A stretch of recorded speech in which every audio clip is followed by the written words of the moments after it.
right, we're going to go ahead and get started for the sake of time, and we'll assume that Courtney Gore will be here shortly. So the time is now, we'll go by my clock, 4:04 p.m. I call this meeting of the Granbury Independent School District to order. Let the record show that a quorum of board members is present, that this meeting has been duly called, and that notice of this meeting has been posted in accordance with the Texas Open Meetings Act, Texas Government Code, Chapter 551. At this time, we will go into our budget workshop with our presenter, Emmett Whitefield, Chief Financial Officer. Thank you, Madam Vice President. Board, you do have in front of you your board workshop book, and there are copies in the back for people in the audience. The first section of it is going to have our first PowerPoint, and the second section is going to have your second PowerPoint. We're going to go through two this time. Sorry. Okay. The third section is going to be your general operating budget, and then the fourth section is going to be your debt service budget. The fifth section is your child nutrition budget. And then there'll be a fund balance analysis under 6, and then under 7 it says miscellaneous supporting documentation. That's going to be your budget calendar that we've gone over a few times, but it's in there for your to have as well. So we're going to start with the first one. The first budget PowerPoint that we're going to go over is one that we've normally just bypassed. You've had a copy of it. It just gives you the budget development process and your responsibilities as a board and our responsibilities as an admin team. But we're going to go through it today for the new people on the board, so they'll have that, and we'll go through that right now. So it's going to talk about, the first thing we're going to talk about is CE Legal, and it also addresses Texas Education Code 44.002. This is basically says that the superintendent is going to cause a budget to be created or create the budget, which means she's going to ask me to create that budget. So that's what CE Legal does. Then we move into CE Local. CE Local says that the superintendent, that the budget planning is an integral part of the overall program for the planning for general educational goals, specific program goals, and alternatives to reach those goals. And it also talks about district level or campus level planning and district level planning. So we'll talk about those a few things in there as well, so that we meet board policy. Expenditures that you're going to be looking at tonight are going to be in the 3 funds that are listed on this page. It's going to be your general operating fund, your child nutrition fund, and your debt service fund. And this is what we call it the FASRAG, but it's a financial accountability resource guide. It says that you're responsible for adopting these 3 budgets at the function level. And we'll talk a little bit more about that as we go along as well. CE Legal also talks about that your responsibilities as a board is to review, prioritize, revise proposed budgets submitted by the superintendent and the staff in workshops and working sessions. So that'd be at all your board meetings. You call a public meeting to adopt the budget, and then you also publish a notice. You don't know you publish a notice, but we make sure that it gets done. The board shall adopt a budget that's going to cover all the expenses for the following year and set the tax rate that will cover that budget. Okay, we'll talk a little bit about that when we get into that, when we start talking about maximum compressed tax rates, or where we're going to be in that situation. And it also talks about that you are allowed to amend the budget. And we know we do that at every board meeting. We bring you an amendment that allows us to amend that budget at the function level. So the budget process for this coming year, in February of 2025, the parameters were set by the superintendent and the chief financial officer. Now, Dr. Morosky has been here a whole month, so she remembers that, I'm sure. And then we established student-teacher ratios, and then the allocations for the campuses and departments were set at that time. We presented those assumptions to you at the February 17th board meeting. The allocations were consistent with prior year with some increases in state funding that for specific programs, the GT and those kind of things that were required by law. Any positions that were vacated are reviewed by the superintendent and decide if they need to be kept or if they didn't need any more. We also said that the property values were going to increase, but there's a 2.5% cap on that, so we have to deal with those things as well. And then the recapture would stay pretty steady as compared to this year. Now, we're going to talk about that a little bit in a minute when we get into the next PowerPoint, because then we'll start talking about the budget itself. And right now, with the preliminary values, it doesn't have the $140,000 homestead exemption in it, and I won't have those until the 25th of this month, which is in a couple of days. So I did a little calculation, kind of my own, doing it, and we'll talk about that, how that affected the budget, and I'll let you know how that looks like it's going to play out, but we won't know for sure for a couple more days. And then we are projecting student enrollment to grow a little bit. That was on the 17th at your board meeting. On the 19th of February, we distributed packets to the principals and the directors. There was a per pupil allocation based on a PEAMS report that I pulled, and I rolled all that data up into the next school year and then made an estimate on pre-K and kindergarten classes to the best of our knowledge, and that's where we came up with the enrollment that we're going to use for this budgeting process. All the central office budgets didn't increase, they stayed the same. However, we know that we've amended the budget for fuel, we've amended it for utilities, those kind of things, and there's another allotment in this new 89th legislature that allowed us to increase those things, and we did put those monies in there. We didn't increase the maintenance's allocation or transportation's allocations, but we put them in a fuel account and a utility account that we'll have there based on past needs, historical, so we'll know how we're going to use those things. So during the time period of February and March, principals were to meet with their staff and their departments, and directors will meet with their staff and their departments and go through what their budget, maybe their needs and what their wants would be, and they would develop their budgets in those campuses or departments, and they would input those into Skyward by April 15th. I use that date so it's easy for everybody to remember. It's tax day. Have your budgets in by the time. We also use that as our purchasing cutoff for campuses, so they know they got that timeline there and they know when it's coming. They had to be submitted into the budget and into Skyward, and the budget worksheet turned into me with their signature on it, so I know their working papers. So when I would go back and check allocations, I knew, so I would kind of know what they were thinking when they put their budget in. So if it was off a little bit, I could go in and figure it out and fix it without having to go back to the campus. This next sheet here kind of tells what we've done in raises in the past. And if you read through it, I'm not going to read through every one of these, but it basically is about a $1,700 to $1,800 raise per teacher per year, and that's based on like a 20-year teacher at 3%. You can go through there and you can see that's pretty much the average we did all the way through there. And then you get down to the 22-23 year, and that's when we passed the BATRE, which gave us the extra 12 cents on the 5 golden pennies that we already had. So there was about a 13% overall year-to-year raise for teachers at that point, and anybody below an admin level got that same 13% raise. Then you move to the next line down there, and that would have been this year. And we didn't give any raises because we felt like we were riding that same 13% out, and there was no more funding in this year for this biennium.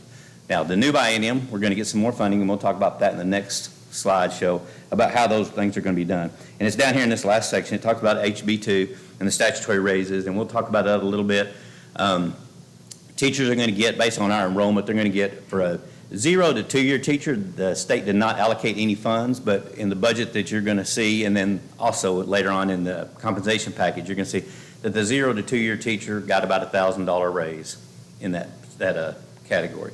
The 3 to 4 year teacher is going to get a $2,500 raise. Now you've completed that 3 to 4 year to get that $2,500 raise as opposed to your salary the year before. So it would be, for a 3 year teacher, it would be their 2 year salary based with a $2,500 increase to that. So which is more than the other raises we've given in the past.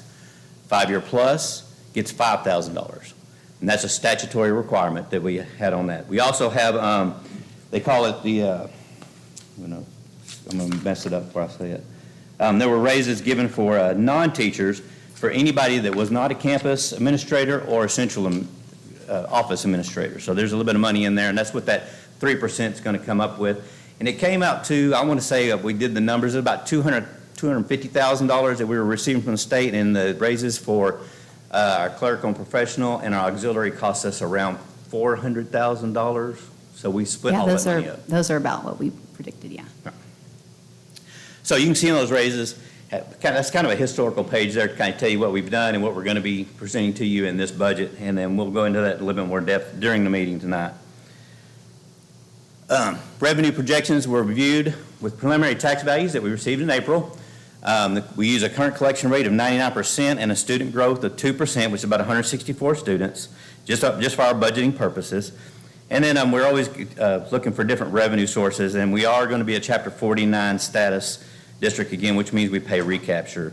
And like I said, we'll talk about that a little bit when we talk about the $140,000 homestead exemption and how that's going to affect us and everything on that. The revenues that we look for are our local revenues, which include property taxes, our interest income, enterprising income, and our other miscellaneous incomes. Our state revenues are our Tier 1 and Tier 2, and then our TRS on behalf, which is really a booking entry, but it's required by the state, and then other state revenues that we use. And then federal revenues are indirect revenue from federal programs, our SHARs, our MAC, and our JROTC revenues. Now the fun part, our expenditures. And this is with the expenditures, this is the level that you're responsible for. We know we're responsible for the fund, but we're also responsible for it at the function level. So function 11 is going to be direct instruction. Function 12 is going to be your library. Function 13 is going to be your curriculum development and instructional staff development. 21 is instructional leadership. 23 is campus leadership. And 31 is your guidance and counseling. So when I talk about instructional leadership, that's going to be a portion of Ms. Clark's office. It's going to be a portion of Ms. Brown's office. It's going to be a portion of Ms. Anderson's office. So those things are going to be their instructional leadership. When you talk about campus leadership, the function 23, that's going to be your principal, your PINGS person on that campus. And then, of course, 31 is going to be your guidance counselor and need testing. A lot of it's in special ed, too, so you'll have those. Then we move into 33, which is going to be your nursing services on the campuses. 34 is going to be transportation to and from school, not extracurricular. Food service is going to be in function 35, but that's also going to be in your function 240 that we're going to look at in a little while. And in function 36 is your co-curricular or extracurricular, which is your sports, your choir, your band, UIL competitions, those kind of things. Function 41 will be general administration, which is the most of this building in here, or this end of the building over here. And then 51 is going to be your plant maintenance and operations, which is going to be your facilities and custodial departments. Function 52 is going to be security. That's going to be Chief Wade's area, and that's going to be where his staff is paid for. 53 is going to be Mr. Wilson's department, where we pay for all technology. 61, community services, we have a small budget there. That's we provide, somebody can rent one of our buildings, and we have people that take care of those things. A portion of the athletics department is charged to function 61 because they are in charge of that particular area. Function 71 is going to be your debt services. That's going to be mostly in 599, I'm sorry. But there are some in 199 and 240 now, and this is going to be long-term software that we have to code to function 71. We pay for it all up front, but they charge it out to us in function 71 because it's really an ongoing expense for multiple years. Function 81 is for facilities acquisition and construction. That would be any big construction projects, roofing, anything that we do a remodeling or anything like that, or if we purchase land. Function 91 is going to be where your recapture is, and you'll see that in a minute when we talk about that. And then function 99 is going to be other intergovernmental charges, which is going to be our CAD costs pretty much in that. For further clarification, which it's not where you approve the budget, but just so you'll know, we're going to go over this in our next PowerPoint as well. 6100s are going to be our payroll costs. 6200s are going to be our contracted services. 63 are going to be supplies. 6400s are going to be other operating costs. 6500 is going to be debt service, and then 6600 is going to be capital outlay. Now, we do have some 6600s that you're going to approve in the budget that are 6640s. So for PIMS reporting purposes, we report those as supplies because they're not over $5,000. However, we put them in those 6640s so we can track them for inventory. At the campus level, you're going to see functions 11, 12, 13, 21, 23, 31, 33, 36, and 52 with some of those object codes in them because they'll be allocated to those campuses and for PIMS purposes. The other programs that are going to be budgeted, that'll be budgeted at the district level, is going to be in Stacy's office, and then of course athletics is a district level, but it's your copiers, technology, their infrastructure, and then replacement costs on software and computers. Stacy's are going to be special programs, going to be GT, bilingual, comp ed, and early education, and now you can read those in there. This is the district level costs that we're responsible for. That is a really quick overview of the rights and the responsibilities and duties for the board and the administration. So we're going to move into the actual budget itself and how we develop that budget, and we'll slow down a little bit as we get into this. Yeah, the second one. We'll slow down a little bit as we get into this so we can talk a little bit more about the budget and how it was developed. And while you're transitioning between the two, this is a great resource for you to go back over the next few weeks and kind of reference these codes if you need them. Remember, our budget codes are long, and so this kind of represents, he's giving you those function codes and object codes that are part of that, so it'll give you a resource to use while you're thinking about this process. Thank you for providing that for us. So just what she's talking about there, the account code, when we talk about the account code at the campus level or the department district level, the account code that we use, it's a multi-part account code that we use. Like the first part is going to be the funding code. Where are we getting the money from? Is it going to be local? Is it going to be state? Is it going to be federal? So that's the first part. Second part is going to be the function level. That's going to be where is it being used at? Is it being used for instruction? Is it being used for the library? Is it being used for health services? What is it being used for? And then the third part of that is going to be the object code, which we looked at just a minute ago, 6100. What's it being used for? Is it used for salaries? Are you using it for supplies? The next part of that account code is a local option that it's just something we can use to define it a little bit more of where it's coming from. And then the next part is going to be the organization. It could be the high school, it could be my department, it could be Stacy's department. That's the object code. And then the next part will be the actual year code. So everything that we're dealing with tonight is going to be year zero, okay?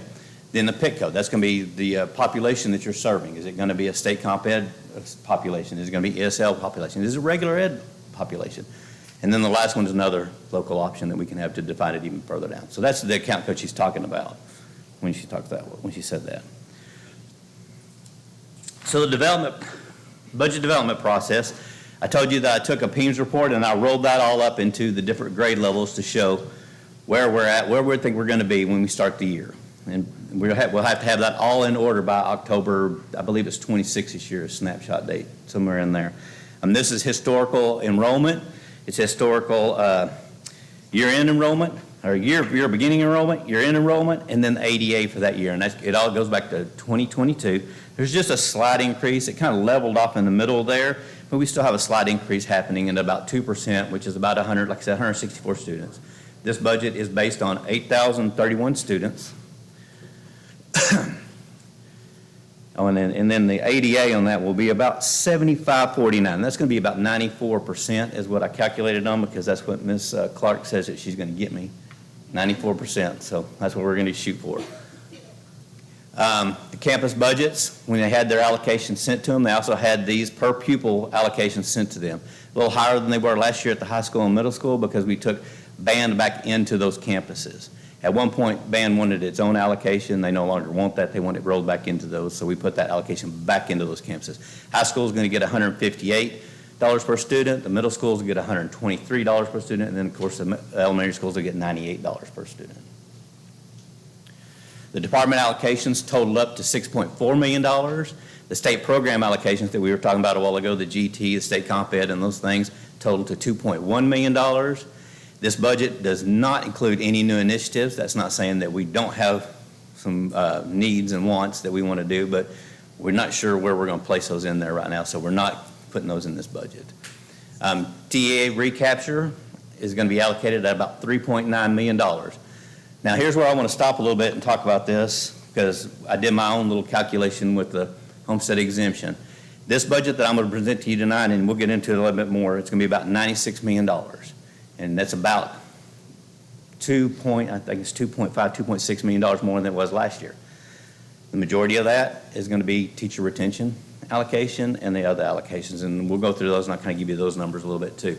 But if I use that $140,000 homestead exemption, it drops the budget to about $94 million, which is about a $2.5 million difference to what I'm presenting to you. Why is that? Well, I've told you before that the local revenues and state revenues have an inverse relationship. When you go, local revenues go up, your state revenues go down. When your local revenues go down, your state revenues go up.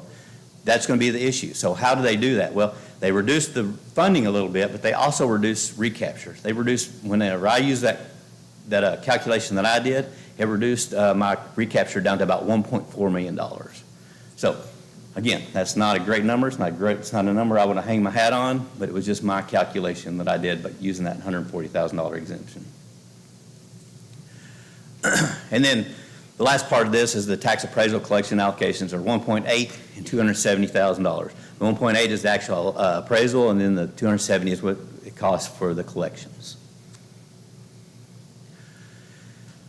Active care is going up this year. You can see here that an employee only on the primary is going up for $49 a month. Active care with the HD is going up $51 a month. Active care primary plus is going up $58 a month. We're still providing the life insurance at $25,000, and then each employee still has care for life coverage for everybody, and then we have an identity theft program. Those things are not changing. And on our health insurance, we provide $378 for the employee per month. All right, the general operating budget. Here we go. Here's the meat. This is your revenues. You can see that your local revenues in there are the 5,700s. The 5,800s are going to be your state revenues, and then 5,900s are going to be your federal revenues. Later on, we'll break that down, and you'll know about how much the percentages are on those. You can see the percentages out to the side, though. You can see our current year taxes are about 51%. Well, that's the difference. So we'll go. The next page will show us what they are, but that's going to be the majority of our funds. And you can see the increase down there is $2.9 million from year over year. 2.2 is teacher retention, $285,000 is other staff retention, and then $858,000 is the basic cost allotment. That was where we were talking about where they allowed $106 per ADA for fuel and for utility increases. And that will just about eat it up on both of those. This is your expenditures at the function level. You can see the adopted budget for 24-25 was at that 93.9, and you can see how function 11 up there, which is direct instruction, is at 56.019, and then the proposed on function 11 is 56.784. Again, the increase was $2.9 million because this is a balanced budget the way it's being presented. You can see that function 11 for instruction, net of recapture is 61% of the budget. Okay? The next, and let's look at this. So this is where I was talking about if the homestead exemption works out just right. You can see down there under recapture, which is function 91 that we talked about. We're looking at this year, we adopted the budget at $3.7 million, and it's at 3.9 for next year under the old law, which was calculated in this budget. However, with the new calculation, if you use the homestead exemption, like I said, my number's not great, but it was the best guess I had, drops my recapture down to $1.4 million. And that's about $2.5 million, and then there's some revenue adjustments there. So the whole budget would drop to 94.6, which is about $2.2 million. So there'll be less revenues and less recapture in that scenario. Could you elaborate a little bit on direct instruction? What do you mean by that? Direct instruction can be in the classroom. It can be over anything that's interacting between a teacher and a student, or an instructor and a student, not necessarily a teacher, but an instructor and a student. Anything that happens in between there, whether it's supplies, salaries, contracted services, anything that is direct instruction, that's going to be function 11. Thank you. Yes, ma'am. The next slide is going to break it down into the object codes. Can I ask a quick question? I'm Yes, sorry. Since you said that the band is wanting to have the money moved over into the money for the campuses, is that why the extracurricular is going down? Not necessarily. Because it's still going to be, if it's extracurricular, it's extracurricular. Okay? Okay. And when I describe this to somebody, when we talk about function 11, function 36, so a band instrument is essential for instruction, so it's going to fall under function 11. But the band uniform is for Friday night, so it's going to be under function 36. That's how you differentiate. I would have to go in and research on why co-curricular is going down. It could be something in the athletic department. It could be something on the campus, because the campus has function 36 on it as well, depending on what they're using it for. So this decrease was given to you by the campuses? It could have been. It could have been in multiple campuses. Right. It didn't necessarily have to be in one area. It could have been across the board. Okay, Yeah. thank you. Yes, ma'am. So the next slide, we're going to break it down into the object code. This is where we talked about 6,100 are our salaries, okay? And you can see that the adopted budget for 24-25 was 77.1, and the proposed budget tonight is at 79.1. Again, I told you that just the teacher retention was $2.2 million. It's a statutory requirement now, so you can see that's a lot of that difference right there. But you can see that net of recapture, salaries are 85.2% of our budget. So So that's, we talk about 82 to 83, but this is really 80, 85. And a lot of this, there's some calculations that I have to do in there for overtime because the computer system doesn't calculate that. So I calculate overtime. Subs aren't calculated in there, so we have to calculate that stuff in there. So that's a little bit of fluctuation there on those two. The next big one would be, of course, contracted services, which is going to be utilities and those things. Supplies is going to be another big one, but that's where a lot of the fuel is under supplies. This is a little pie chart, kind of breaks it down. You can see that our local tax revenue is the biggest part of our revenue sources. It's $73.9 million. Again, the biggest part is our local revenues. And then our state revenues are a little higher than they've been in the past, again, because of the maximum compressed tax rate. And we'll talk about that in a little bit later, too. Whenever like I said, local goes up, state goes down, local, bless you, local goes down, state goes up. So our state revenues are a little bit higher this year. And then that TRS on behalf is a booking entry where TRS is being calculated on for us at the state level. The next pie category is going to be how our expenses are. You can see the instruction and instructional related services are going to be about 60.36% of our budget. When I say instruction and instruction related services, I'm talking about direct instruction, which is function 11, function 12, which is going to be the library, and function 13, which is going to be curriculum development. Those are all going to be considered instruction and instruction related categories. The next one down there that's going to be the next piece is going to be support services, which is non-student based, which are going to be function 51 and 53 and 52, which are going to be security, technology, and utilities and plant maintenance. That's how it breaks down. Again, this is based on $96.8 million budget. It'll all change a little bit at the next board meeting when we get all those good numbers and we can plug those in. This is the expenditures that we for each student and what we spend. One is based on ADA, expenditure per ADA, and then expenditure per ADA net of recapture. So you can see that the projected budget that we're looking at is going to be $12,800 a student, as opposed to the ADA net of recapture, which will be $12,315. You can see over the past 3 to 4 years, it's pretty close in line. Prior to that, it was another legislative session, and so they were ending up those kind of things for that. But it stays about the same net of recapture across the board for the last 3 to 4 years. On these operating expenditures, the total expenditures are projected to be $96.8 million in this budget, and that is including recapture. That's about a 3.16% increase from the 24-25 adopted budget, and the proposed expenditures per ADA is $12,315, and that is net of recapture. Function 11, we talked about, makes up 61% of the total budget, net of recapture, and instructional support make up 79.9% of the budget, net of recapture. Fund balance. We talked about this multiple times. In the past, historically, TA has recommended 6 months of operating costs in your fund balance. However, with budget cuts and less funding, they've kind of scaled back on that. And somebody quoted something the other day, and I wrote it down. It said, fund balance is not a one-size-fits-all for every school district and finance management issue for local school districts. They say a healthy fund balance is about 25 to 30%. And then the next slide will tell us that board policy requires 20% operating costs in fund balance. So as long as we're above that 20%, we're not violating board policy, but we know a healthy is between 25 and 30% of your operating. This is what our fund balance will look like at the end of the year and projected for 2026.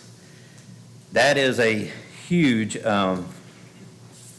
difference if you look at there. It's about $15.8 million, and we know what that is. That's the $16.8 million that the state sent to us that was a miscalculation, and so it's hanging out there. That's going to show up in our fund balance at audit end this year. Again, I advise not to spend that money because they're going to come and Yeah, get it. they haven't said it's a miscalculation yet, They haven't correct? said it's miscalculation. We think that it is. I believe it's a miscalculation. That's correct. My advice is not to spend it and to let it sit there because they're going to want it back one day. I did hear a story of a smaller district that did get about $6 million, and they went ahead and spent it. If TA comes back and wants that money back, they're going to be hurting to be able to pay that money back. Until we get clarification that they know what they sent us and it's okay to spend, I would And we're earning interest on that money as we We hold are, it. somewhere around $40,000 to $50,000 a month Nice. on $16.8 million. Can they demand interest on that money that we've been sitting on? I'm going to bite my tongue when I say this, but I would say they shouldn't. That money, we didn't ask for that money, they sent it to us. It's going to come to blows if they try to get that money. I'll be on a, well, that phone call tomorrow will deal with this, but it's the group that's working with me on it. $15.8 million. We know where that money is, and it's going to look different on our audit this year, but I just advise not to touch that money for now. It's not going to hurt us on the audit, is it? It's not going to hurt us on audit, no. Okay. No, because next month I will bring you where, every year in August I bring you where we restrict our fund balance, and we'll put that in an other restricted, knowing that it's out there for that purpose, and it won't be in our unrestricted fund balance. So at what point will you feel comfortable that it's ours? When they acknowledge it. Okay. When they acknowledge it, that, I heard a story from an auditor the other day that said, we had a district that the state knew they were paying them wrong, but they said, we're just going to move forward and not go back. So if they do something like that, then I would feel comfortable with it, but before that, I would not. I like Karen's comment. Let's get it in writing. Yeah, they don't put a whole lot in writing. But if they acknowledge it, then that would be in writing, because it'd probably be in an email when they did that. But right now, it's monopoly money, a bank error in your Right favor. now, it's just hanging out there, and Yeah. I don't want to do anything with it. Debt service budget. This is going to be a fun one for you as well. This is what the debt service budget looks like, and I left it at 14.5 cents on the debt service tax rate, because I will bring to you what Josh has for defeasance to early payoff, and that would be, we'll start at the 14.5 cents. We won't go above that, but the defeasance that he has will show us what that tax rate would look like. That, based on just the preliminary values, that should bring in about $14.2 million on the debt service side, and all of our other revenue sources on that, it'd end up being about $15.6 million. Currently, the bond that we would be paying for this next year would be almost $3.8 million. So you can see that's a difference of the 11.8 that would be added to that fund balance. Now, again, this is preliminary. This is not set in stone. Once you see what the defeasance is and what that would cost the district, then we can make a determination of what that tax rate would be to early pay off, or if that is what you decide to do or not. Was there any legislation that happened to impact this tax rate for this? For this year, no. There is SB 1453, that next year I will have to bring both of them to you, say this is what we have for our minimum debt tax rate that you could spend, or if we do a defeasance this way, and we'll have to present both budgets, and you will have to make a determination of which of those budgets you want to, or if you want to do something in between. But this year, it's not required to bring both of them. I'm going to bring both of them to you like this anyway, because you're going to see what it looks like, which is pretty much what we're doing anyway. I just feel like the law is just requiring it now, but we're already doing it. And this bottom line, 16 million there is happenstance 16 million. It's not the monopoly money. No, that, if we leave it at 14, this is just, of course, it's just a preliminary values, but that money will be what we could use for the defeasance or early pay of a bond that's already out there. Mm-hmm. Right. Right, That's what I mean. right, yeah, this is different from that 16 million. Right. This is in a different fund. There is $900,000 in hold harmless in here. Now, that will be affected if we leave the tax rate up there and we're going to do a defeasance. That $900,000 could go away because they'll net it out against what we're collecting above and beyond what we need for our bonds. Again, it's $1 million out of the 16 million that's going to be out there. So depending on what the board wants to do and what action they want to take to early pay on bonds. And I can tell you that, and I've said this before, and I should have wrote it down, I didn't. But since 2005, we've early paid about $1.6 million in debt, saving about $26 million in interest over those years. So, and I wish I'd have wrote that down so I had better numbers for you. That's pretty close, though, ballparking it. The local tax revenue projected, like I said, would be $14.7 million, and that's that 14.5 cents. Maintaining the 14.5 cents high interest rate will generate a surplus revenue in the amount of $11.8 million, and that will put our fund balance at about $16.1 million, and the surplus fund balance can be used to reduce overall debt for the district, which is what we've been practicing the last few years to pay down debt early and save taxpayers' interest on that. This is a graph of what the revenue would look like. You can see that since 22, it's gone steadily up in revenue, what we've collected. Of course, we also have paid down debt with that as well. And then here's the actual expenditures, and you can see that $3.7 million down there. Unless we have a defeasance, that's where we'll be at when we pay our debt this year. And that's the service budget in a nutshell. Next one's going to be your food service budget. Amy is presenting a balanced budget at just a little over $5 million. She is going to do a balanced budget, and that will be an increase in revenues, and it will be an increase in expenditures. But you can see the increases on these bar graphs went from 4.6 to $5 million, and then on their expenditures went from 4.7 up to about the $5 million. And that is her projected budget. She will have something in your board packet this evening to talk about free and reduced and who's going to be eating free this year, and then what on our increase or decrease or whatever y'all decide to do on our child nutrition as well. The summary on food service: the revenue is projected to increase, the expenditures are projected to increase, and it will leave her a fund balance of about $1.6 million, which is about 32% of her operating expenses.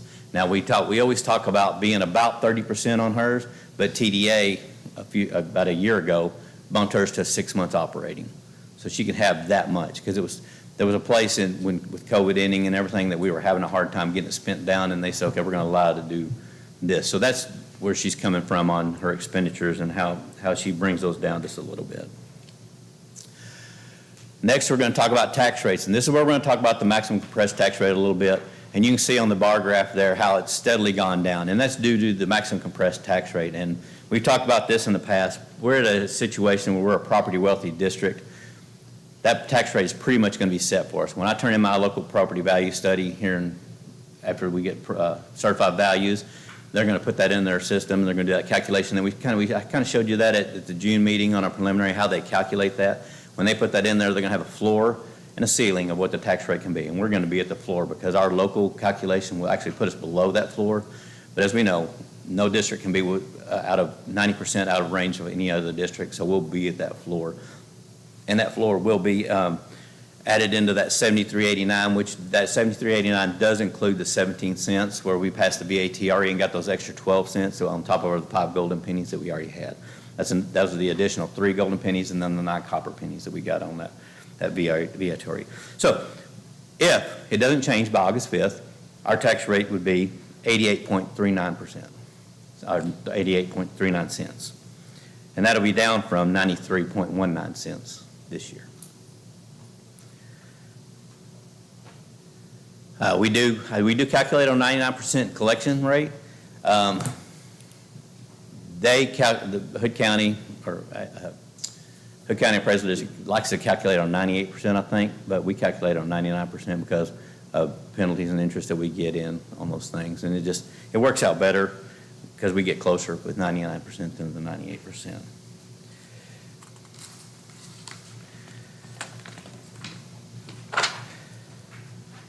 So we're getting pretty close to the conclusion. Just speeding through here. General operating revenue is projected and with preliminary property values at $96.8 million. Again, that's going to change when we get the homestead exemption in. I'm pretty confident it's going to drop it by about $2 to $2.5 million. The expenditures are also projected at 96.8, but it still will be a balanced budget because the majority of that reduction is going to be in recapture, and that'll come right off the top of the budget. So it's going to be a balanced budget still at 94. The general operating will have an increase of $2.9 million as it's presented tonight. It should be about that same amount when we get to the preliminary those homestead exemption numbers, and that's just over 3% increase from last year, and we know that that's going to be attributed to teacher retention and raises and other staff retention raises, which is statutory now, so there's no getting around that. The majority of there you go. The majority is based on basic allotment, basic costs. The fund balance, again, will be $43 million, but we know that $16.8 million is hanging out there, which is this is going to be about a $15.8 million increase because that's due to the spending that we'll spend down just a little bit this year. And then the district continues to maintain a low administrative cost. If you look at our cost ratio, we're at 0.0771, and other districts our size, the standard average is 0.1250. So we're still about half of what the state standard is for a district our size. Again, this budget includes no new initiatives at this time. We are including in this presented budget a $3.9 million recapture, which is a decrease of $165,000 from last year. However, I'll tell you that this year's recapture amount right now is calculating at about $3.6 million, which is a difference of $302,000. The increase property values for us right now is about 6.94%. The state set for the General Appropriations Act was set by 5.6, so that's the reason that our MCR will be a little bit lower, but based on that. House Bill 3, again, it compresses our tax rate, and we talked about the floor just a minute ago. But it's still a decrease of almost 5 cents from last year. So it's going to be about 4.8 cent decrease from last year's tax rate based on our property values. This is a historical look at our tax rate. You can see that it continually goes down. You can see the M&O, but the debt service has stayed pretty level, and that's been intentional by the board so that we could pay down debt and save interest for taxpayers in the district. That's intentional, but you can see the maximum compressed tax rate has taken the M&O down every year since 2022, and then that affects the overall tax rate as well. And so just to clarify, the Yes, ma'am. M&O tax rate, we really don't have any local control over what that's going to be because of the state maximum compressed rate and their limits that they place on districts that have to be within so many percentage points of surrounding districts. That is correct on the maximum compressed tax rate. The 17 cents is what the voters approved. Yeah, and our control is that voter approved, that The figure. So voters that's where we approved. have the, The five golden pennies, or the board was able to control those, but the 12 cents that we added on top of that, the voters approved that for And the rest of November it, of 23. Yeah, and then the rest of it is determined by the state. That is Yeah. correct. Okay, That is correct. thank you. So why is it always 0145 on the debt? Why hasn't it gone down? That's been a board decision, so when I bring you the defeasance, that's what the defeasance, it took to make that defeasance payment. So leaving it at the 14.5 cents allows us to pay down debt sooner, saving taxpayers, we've saved them over $22 million in interest by doing it this way. What if it went to even a lower number, though? You could, so if you wanted to lower the debt INS side, you could lower that by however many cents and then still pay off some debt early. You could leave it and pay off more debt early. This is really where the only freedom we have with the tax rate really lies. And I won't have those numbers until I get certified values, and I send them to Josh, and he can put it out there to see what we could defease and how much that would save taxpayers in interest. Do we know how much, what's the minimum that could be and pay off what we need to this year? We have not This- calculated that yet, Okay. based on preliminary values. And But we won't- that will be presented in the next budget. Okay. When we adopt the budget, you'll have both of those numbers. So that'll be at the next meeting? Yes, ma'am. That'll be when you're adopting the tax rate for the debt service. You'll have the decision to make if you want to defease or if you don't want to defease, and you'll have both of those budgets side by side to see Right. what it would be. And I know the sentiment from the community has been to pay off debt, and so that's what we have historically been doing. So,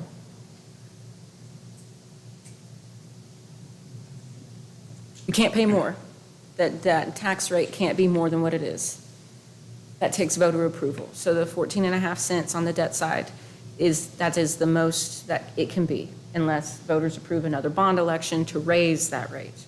Other than that, 14.5 is where it can't be any more than that. That's what the voters approved. Correct. It could be less. We It could could be lower less. it and not pay off as much debt early. or pay off any debt early. It would be like making the minimum payment on a credit card versus paying it off and saving money on interest. Something that you'll probably run into, depending on what property values do, like this next coming year, I think we showed it was $3.4 million as our debt service for this upcoming year, but then a couple years down the road, it goes up to $7 million.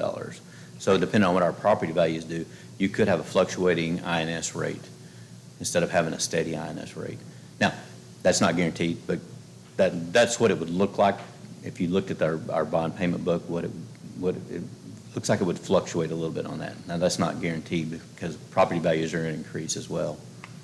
Yeah, and I'd like to see like a breakdown if we looked at the INS side and lowering it, still paying off some debt early, how much is that going to save taxpayers versus how much we could save them in paying the debt off early? He's pretty good about giving me what the defeasance could be and what it could save taxpayers at that point. He normally only gives me one, but there's been a situation where I said, what's another number I could go with? And he would send out another number, and then we'd bring to you we felt like was the best option for you to look at.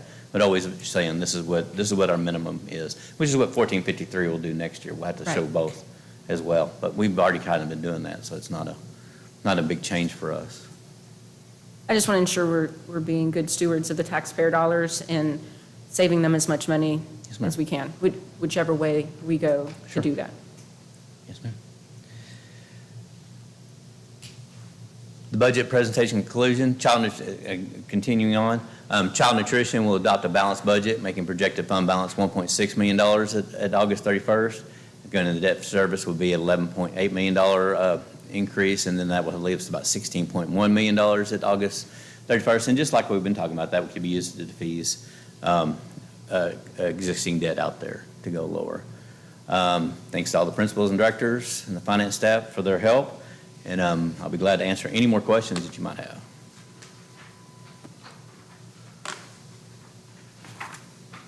And that's pretty close to my time limit. And I want to make sure y'all know how much time and effort goes into this. So weeks and weeks and weeks of effort. So I appreciate the work you and your team and everybody that's contributed to this has put into it. And I know it's ever changing and still unknowns, and you're handling it really well. So thank you. Yeah, because we'll present our budget. We'll actually present our audit to you for this year in December, and then we'll start again in February for the next budget. So it's a continuous cycle for us. Thank you, Emmett. Yes, ma'am.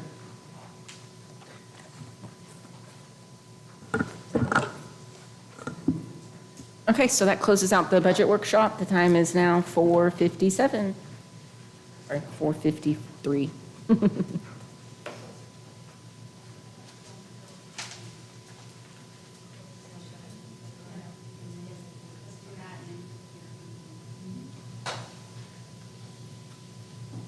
All right, the time is now 4:54 p.m. I call this meeting of the Granbury Independent School District to order. Let the record show that a quorum of board members is present, that this meeting has been duly called, and that notice of this meeting has been posted in accordance with the Texas Open Meetings Act, Texas Government Code, Chapter 551. We will now go adjourn into executive session pursuant to the following sections. For personnel, under Texas Government Code 551.074 for staff recommendations. Consult with attorney under Texas Government Code Chapter 551.071. And to discuss real property, to discuss the property of the Decker Gym Complex located at 301 North Hannaford and 600 West Bridge Street, Granbury, Texas, 76048. To discuss school property located at 1301 James Road, Granbury, Texas, 76049. And to discuss the property at 1300 Meadows Drive, Granbury, Texas, 76048. The time is now 4:55 p.m.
Okay, the time is now 6:16 PM, and we will reconvene into open session by beginning with an invocation led by Mr. Billy Wimberly.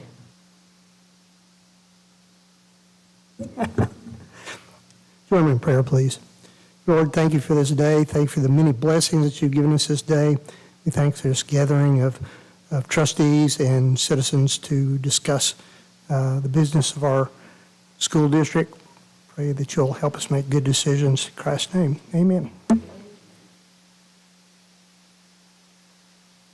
Thank you, Mr. Billy Wimberly. Now, if y'all will join us in our pledges.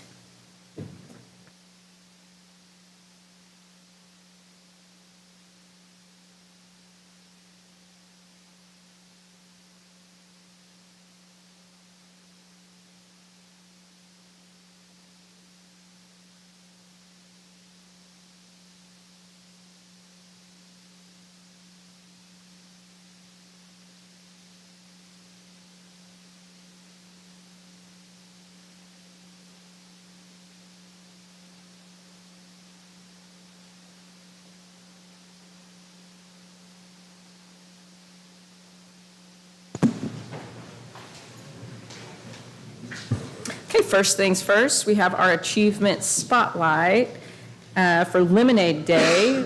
Winners of the Top Entrepreneur of the Year Sunshine Sips from Bronner Elementary School, presented by Ms. Holly Martin.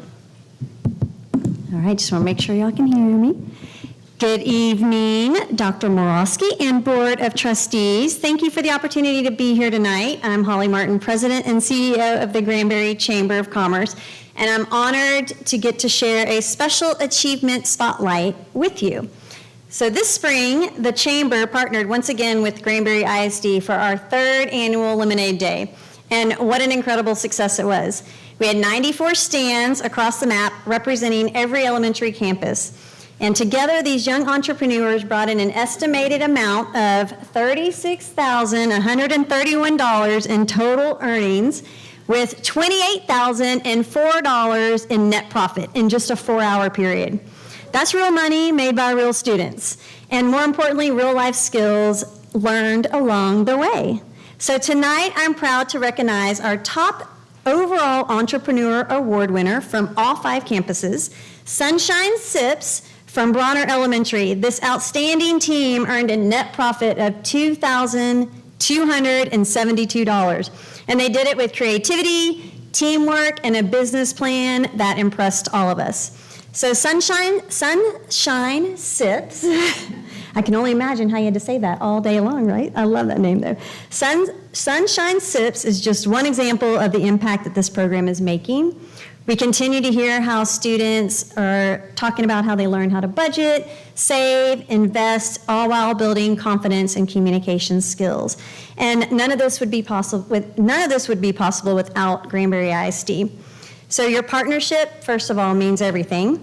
We're so grateful for the way that your teachers and your staff pour into these students by working through the Lemonade Day lesson plans about financial literacy, business planning, marketing, and even leadership.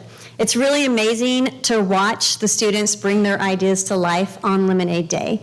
And the Chamber is incredibly proud to be a part of something that truly prepares our next generation for success.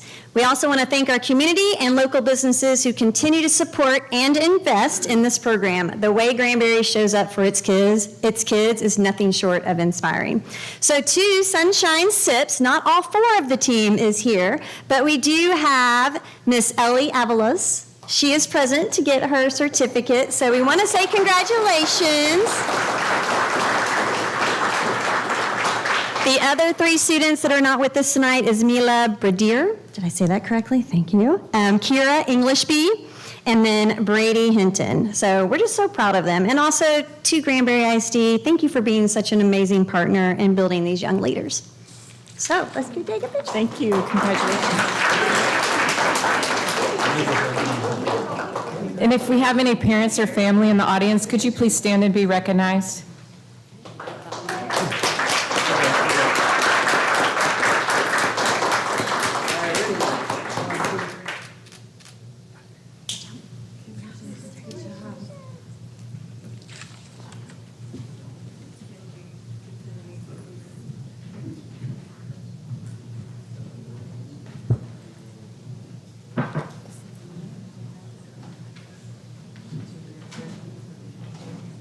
Okay, next up, we have our community spotlight for community donations presented by Ms. Nancy Alana.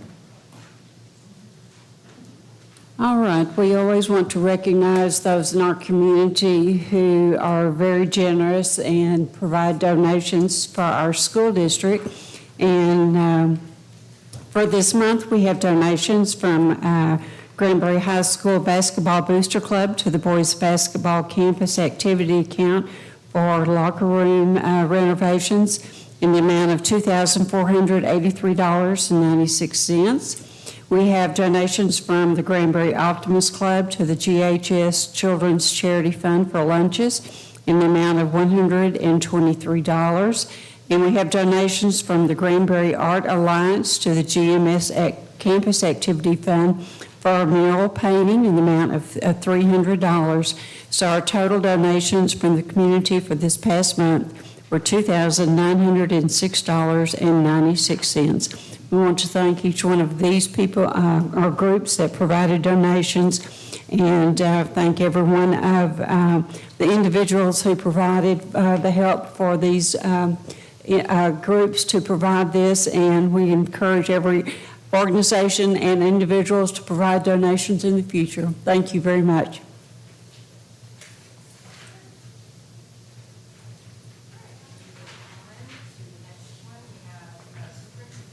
Sorry, moving on to the next one, we have our superintendent's report. Absolutely. Thank you, President Gore.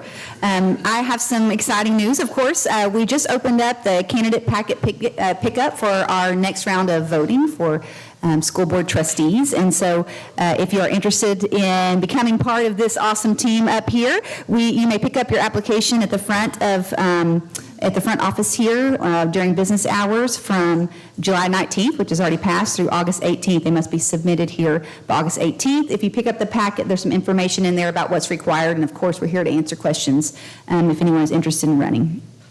Just a couple of district announcements. We're getting ready for the beginning of school. It's always an exciting time of year, and next year we get to meet with all of our leadership team. We call it our district leadership team, so departmental leaders and campus leaders, and we'll be focusing on what's important going forward through next year, looking at strategic plan and making sure that we are focused on the same things. We also have returning student registration that began today. So once again, it's just picking up. And so I want to remind everyone to go online to our website. There's a one-click option that says student registration on the left-hand side that will take you to a page with more information. We encourage you, this is not just if you're registering your child for the first time. This is just the re-enrollment process that we do every year. You used to get big packets of paper and folders coming home. Instead of that, now you get to do it online. So we want to make sure that you do that early so that we get all of that information. If you need help, contact your campus. They're the ones that will be able to help you with that information.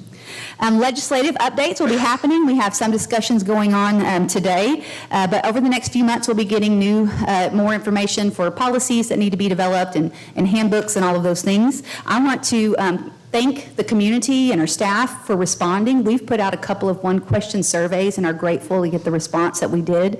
We had over 1,000 people respond to our cell phone question. There's a new cell phone law, and so we used that in some decision-making, hopefully going forward. And then also we had over 1,500 people respond to the questions that we ask about homeschool. That's a new law that went in. So we want you to know we're grateful for your responses. We're reading everything, and whether or not we go one direction or not, we use those comments to answer questions and be proactive. So we really appreciate you responding.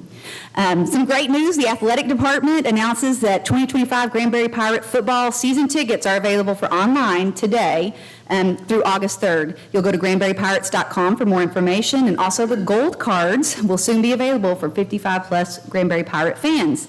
Gold cards must be purchased at one of the designated in-person sale dates, and you can visit granburyisd.org gold cards for more information.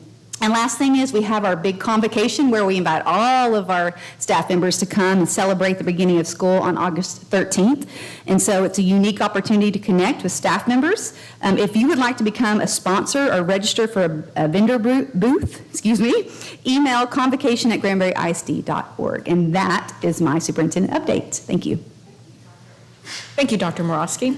Okay, moving on to public comments. We've had 5 people sign up to speak. And our first speaker will be Connie Wimberly, speaking on UIL.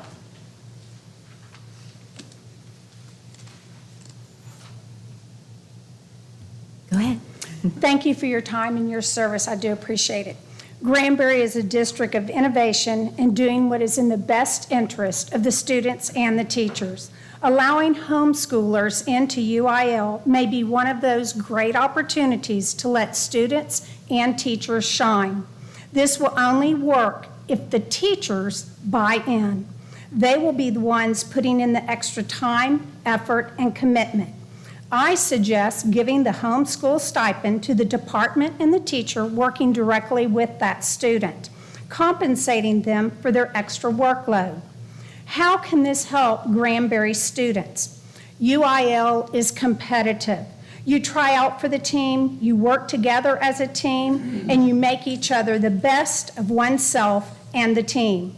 Excellence will breed excellence. Striving for greatness brings out greatness and excellence of those around us. Having the best students, whether it's the public school child or the homeschooler, will strengthen all students, making Granbury students and its programs stronger. How does this help Granbury ISD as a whole?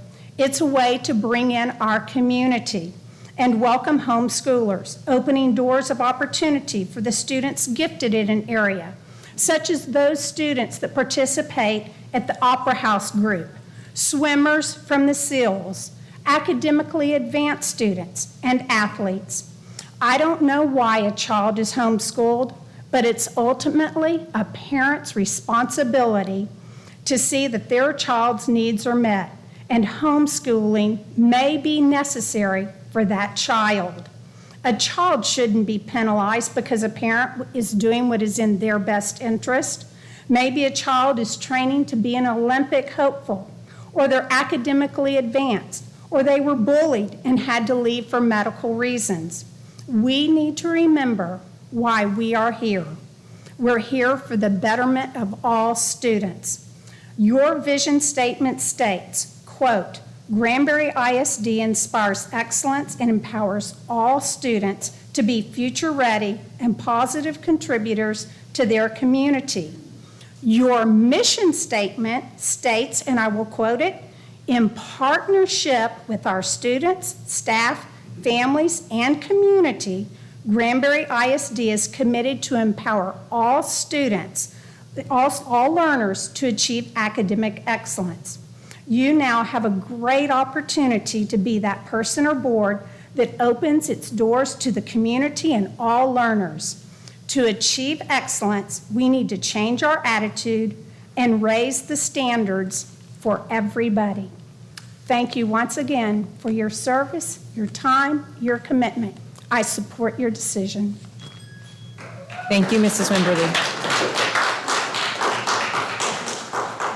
Okay, our next speaker is Mr. Jim Brown, speaking on UIL, devices, budget, and the election.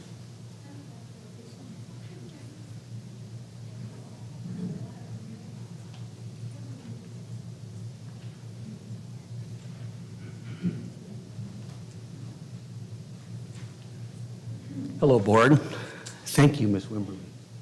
That was awesome. That was good. Okay, so I want to talk about HB 900. Was that included in what I kind of wrote down? You wrote down UIL, devices, budget, and then the upcoming election. Well, I really wanted to talk about HB 900, so I guess I didn't know where to fit that in. What is HB 900? Well, HB 900 for the school libraries. Wasn't that on the topic tonight? It's on the agenda. It's On the just not agenda. something but if it's on the agenda, you can speak on it. Am I allowed? Yes. Thank you. Okay, it's going to be quick. With the new Texas law, HB 900, school libraries are under pressure to remove or restrict books based on definitions of explicit content. Protecting students is important. Age-appropriate materials, books that reflect real history, diverse voices, and essential ideas need to be in the forefront. I urge you to take the moral high ground. Let's provide students with inspiring, historically accurate libraries. That means preserving the stories of our early patriots, civil rights leaders, and the undeniable influence, the Bible, has on the founding of our country. Erasing that influence is misguided and inaccurate. We must teach the full American story, not a filtered one. Students deserve to see the complexity of history, not a version that has been edited for comfort. That's how they learn to think critically, engage with different perspectives, and understand the principles this country was built on. We need to trust that students can handle the truth, even when it's challenging. You can follow the law without giving in to fear or politics. We get one chance to live life and leave a legacy that isn't harmful and instead is inspiring and will give students what we were given in our growing years.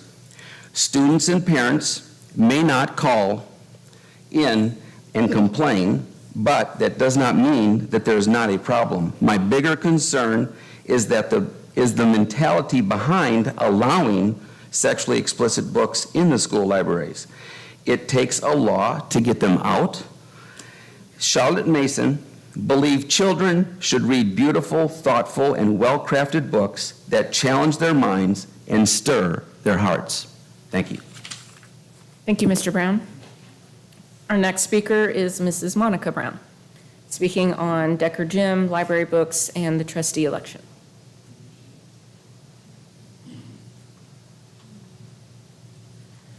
Thank you. Good evening. That was awesome, Jim. Thank you. I agree with the first comments too about letting the students be involved. As it turns out, Wiley ISD has given you a packet. I don't know if you've seen it. Are you the one who hands things out? If you'll just hand that everybody, I think I have enough for everybody, or at least all the trustees, but that's about the UIL.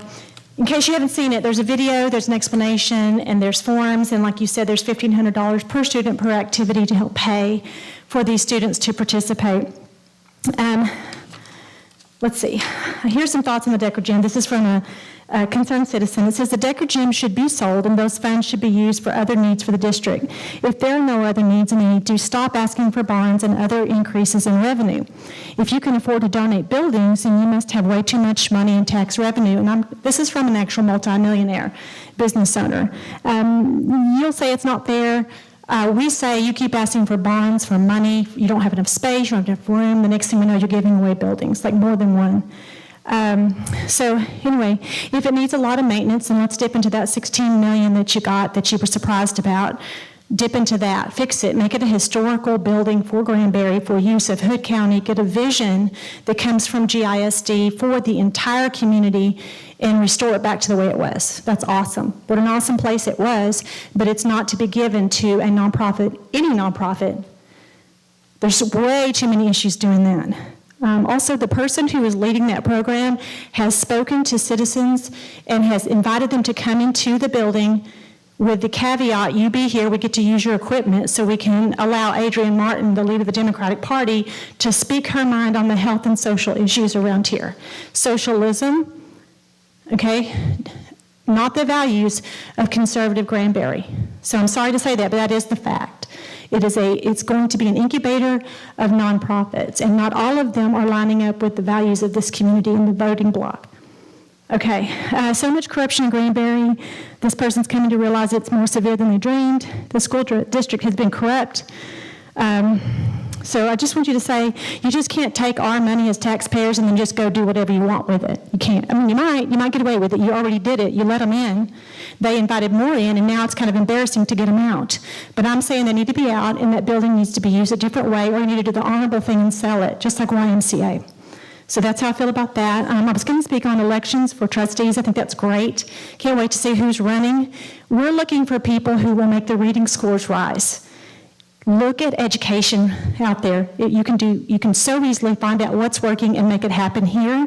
You can have reading that works and math that works and scores that blow your mind. And there are districts across the country that are doing it. You just got to do a little research. It doesn't take about 20 minutes to figure out what's working and why what's happening isn't working. Thank you, Ms. Brown. You're welcome.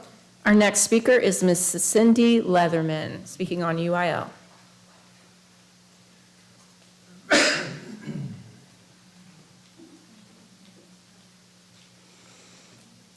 Good evening. I have taught at GHS for several years, and I am a UIL academic coach. I completed the survey in opposition to homeschool students participating in UIL because I have several concerns. Thank you, trustees, for allowing me to speak to this issue. My first concern is that this might encourage GISD students to withdraw and pursue homeschooling. Students attend GISD schools roughly 8 hours a day and only practice their competitive activity briefly during the school day. UIL regulates the time that coaches may practice. Homeschool students would not be regulated in this area and could practice their sport, their instrument, or competitive skill much longer during the day. As this might make them much better at that skill, why would GISD students want to stay enrolled in school? Many athletic teams and UIL academic teams are competitive within the team. I had to cut 7 students on my social studies team this year. I don't want to encourage students to stay at home and only attend the parts of school that they like. Could this possibly cost us our students and our ADA funding? Secondly, as an academic coach, I'm required to check my students' grades in their classes. I can communicate with a teacher about missing assignments or low grades. Texas does not regulate homeschooled students as far as a curriculum or assessment, and while many pursue a rigorous curriculum such as a BECA, parents are not required to do this. How do I know as a coach that the assignments and assessments are at the same level as my students in GISD? And how do I know that the student passed these assignments? Thirdly, as UIL academic coaches, we do not have a class period, and we work with students when they are available. Often this is before or after school, but sometimes it's during our quest and lunch period. How would homeschool students entering our campus work logistically in our front office with young people coming and going from campus? Would this be placing a burden on our front office staff? While on campus, would homeschool students be required to follow the student code of conduct, dress code, the wearing of a student ID? When we go to competitions, would this be required? And would this need to be addressed in the handbook? Some UIL programs like marching band and volleyball have already begun for the year. Do we know, I was unfamiliar with how the money would work for this. And so I'm asking if you would please consider not allowing this for the 25-26 school year, but revisiting the issue in the spring when more information can be known. And finally, I would like families to be fully committed to GISD and not look at it as an a la carte system. As one of my fellow coaches, academic coaches stated, teams are not just built in practices or games or competitions. They're built in classrooms and hallways and cafeteria and the library. Our students have shared experiences, friends, and teachers. While I was successful at coaching UIL social studies this year, I'm an even better classroom teacher. I would like the opportunity to teach Granbury students. I would like to have them as part of our school team, not just my social studies team. Coaches are good teachers too.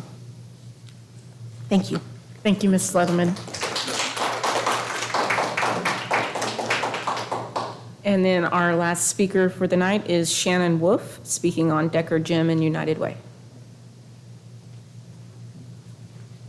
You don't look like Shannon Wolf. I'm not.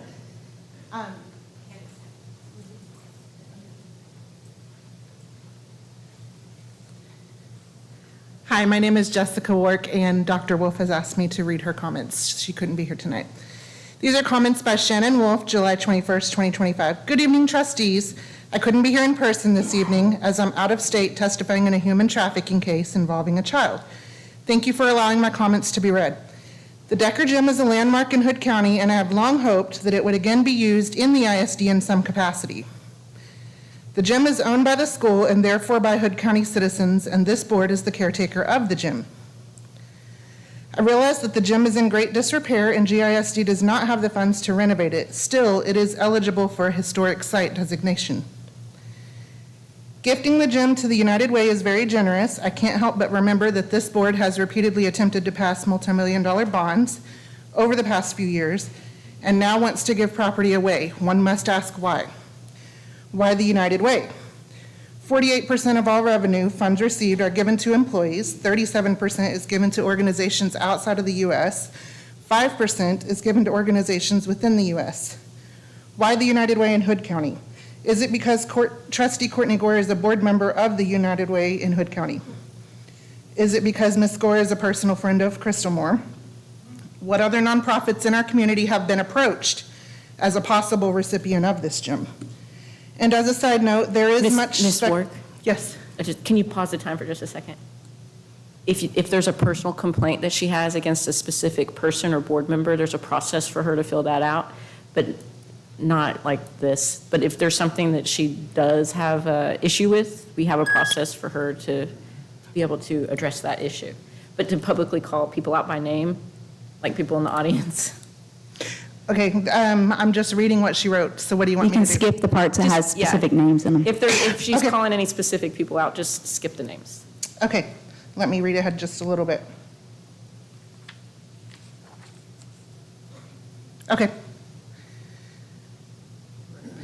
Why choose the United Way in Hood County to decide what community nonprofits benefit from the United Way? During the last school board meeting, Trustee Gore stated that this district cannot make parents sign up for free lunches, and Ms. Moore stated that she could make them by not allowing them to receive school supplies and Christmas gifts for needy children unless they sign up for free and reduced lunches. It was also stated last meeting that the decision to give the property to the United Way was based in part because the United Way could receive more grants if they owned it. Could it be that Trustee Gore is confused in her roles as a GISD trustee? Can you remember that rule about let's not call people out by name? Okay, I might be confused. You asked me not to call out audience members. Can we not call board members? Yes, Any individual. yes. Okay. Do you want to read the statement and tell me which parts you'd like me to leave out? Anyone's individual names. Okay. We do understand that she has been given. These are not my words. I Yeah, was no, asked I to read get this. it. But also, it is my understanding that the public can call out our board members during a meeting. Is that not correct? No, well, if there's a, can you pause the time real quick? I'm sorry. If there's a personal issue or complaint or something like that that someone has, there's a process for that, but not to, I guess, berate people publicly, like calling them out individually by name. I'm not clear on the law or what the specific law is, but I can get that information for you. Okay.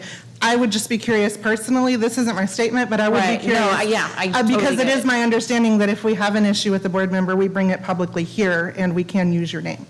I mean, I guess you could bring anything publicly, but we do have a process in place for people to address those issues. Okay. Do you see in this statement anything that you would like me to skip, reading the last 3 or 4 paragraphs? Okay. Yeah, but we'll pass that around. Okay.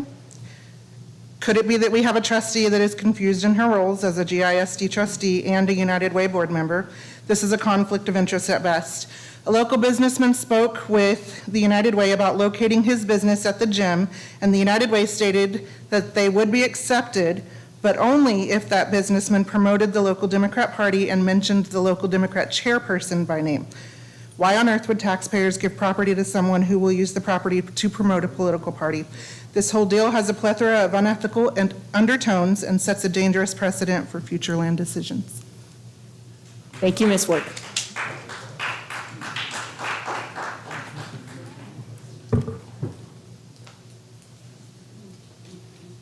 Okay, moving on, that wraps up our public comments. We are moving on to consider action on items discussed in closed session. We have staff recommendations. Do I have a motion? Madam President, I move that we accept the staff recommendations discussed during closed session. I'll second. I have a motion by Ms. Townsend and a second by Mr. Bolton.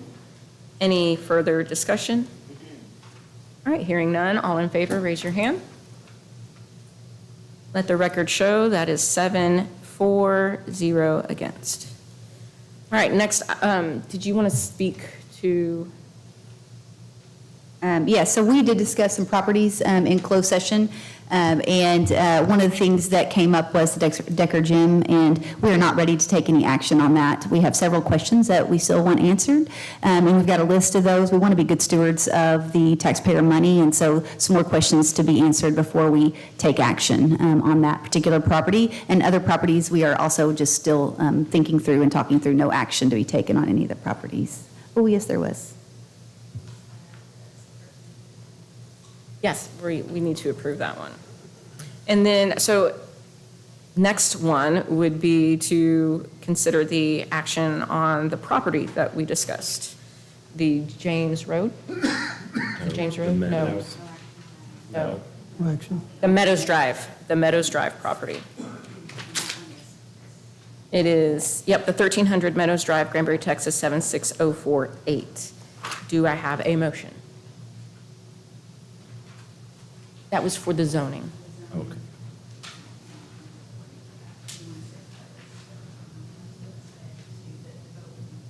Okay.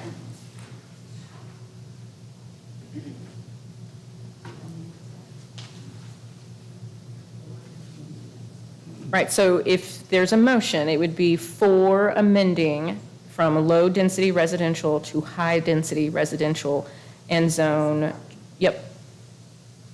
I'll make that motion. Okay, so I have a motion by Mr. Bolton to amend from low-density residential to high-density residential. Do I have a second? I'll second. And I have a second by Mr. Moore. Any further discussion? Hearing none, all in favor, raise your hand. Okay, let the record show that is 7-0, all in favor. All right, moving on, we have our consent agenda items. Do any trustees want to pull any items for further discussion? I'd like to pull 12D. 12D. Any other items? All right. Let's just move on to 12D. Consider revisions to local policies, BDAA and BDB, CSA, DCE, EI, FD, FDE, FEC, FM, and FNCE. Only have one. Repeat. FD, would like to make a motion. I move that we form a committee to see what areas of our UIL program, if any, could be open to participation by homeschool students. I further move that this committee make recommendations on funds received by GISD to be largely funded to the teachers, coaches, and directors and facilitators of our UIL programs. Okay, so you have a motion to form a committee. Right now, we have to decide for this academic year if we're going to allow homeschool participation in UIL activities. So did you want to include this and say that we're going to hold off this year and form this committee to do during this year and then? First, I'd like to make this motion. If it passes, then we'll form the committee and we won't take action on page 113, which deals with not doing the academic or the UIL programs. But between academics and athletics and fine arts, I think there's a lot of different UIL programs that are at stake here. I think we need a committee to adjust, and the board has capability to address these individually or as a group. And I think there's enough things that have been brought up that we need to talk about each one of these different programs and decide whether or not we're going to do that. And also, I think the $1,500 that comes up on this should be taken into account and where that should go. I think Mr. Whitefield mentioned that that's unrestricted type funds. Was I correct in that? With $1,500? I don't think we have that specific information yet. Well, if it unless- is that's what we need to find out. Yeah, We need there's to find out some all that unanswered information. questions, and I think what Courtney was saying is, just to be clear, is that we have to make a decision. So automatically, the law is that homeschool students will get to participate unless we put a policy in place that says they will not. So this policy says they will not. I think the discussion is all the parts that go into that. I just want to make sure that's clear. So we still have another school board meeting prior to that. We'd have time to bring that back up. I believe that August 1st we have, can someone check? Can you guys check when this is? No, it's September 1st this year. It's And August 1st. after that? Thank you. I remember the Yes, 2 dates. yes. Thank you. So if this passes, then we would not allow homeschool students. I guess my question is whether this passes or not. Do you want to form this committee? So like if we pass this resolution, we don't allow homeschoolers, we still form a committee so that we have all of that information you're wanting to get in case we do want to implement it the following year. Or do you want to have this committee only form if we decide to allow homeschoolers? Only form the committee if it passes tonight. If it doesn't, we can take action on the way that it's written on page 113, which is not to take part in UIL programs this year, and bring it back up the following year. So I'd like to address it for this year, and that's the way my motion, you want me to say the motion again? So you want to approve allowing homeschool students, but you want to also form a committee? I want to form a committee to discuss that and then bring it back up. In August? In August. Okay. And make a determination with more information. Okay, so I have Essentially a, table the discussion. No, not table it. Table it's for the same meeting, normally. Okay. So not take action this meeting, what he's wanting, form a committee, and then come back next Yeah.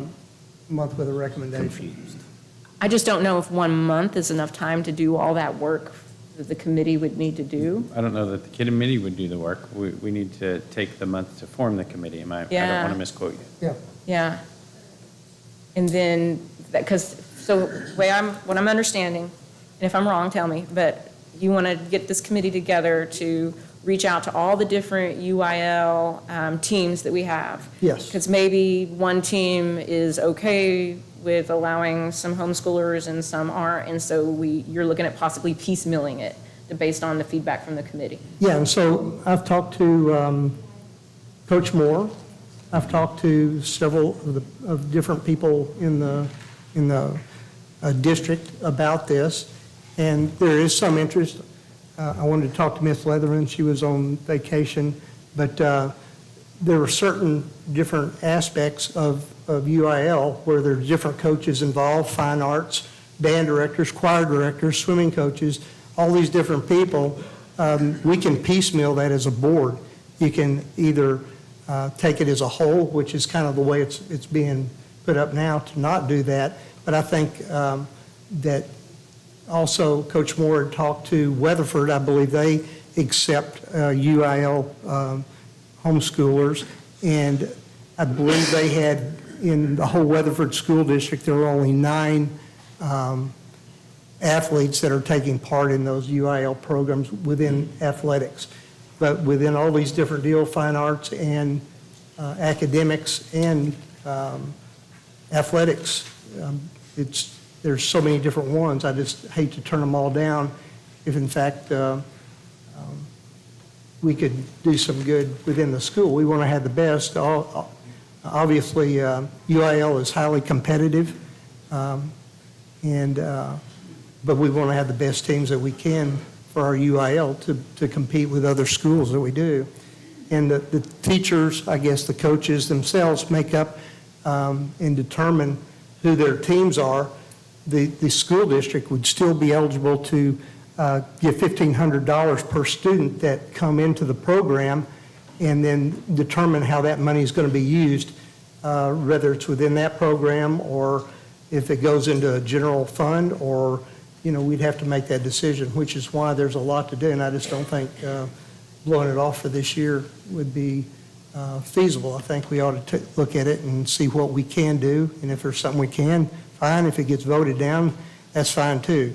But I think we need to look at it and not just blindly, accept that. So, I'd like to amend the motion.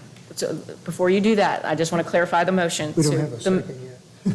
So the motion we have is to approve this policy so that we don't allow homeschool students this year, but we form a committee and look at where we might do that next year. No. No. No, okay. That's why I'm clarifying. So I'll read it again. I'd let you read this, but it's my scratch, but.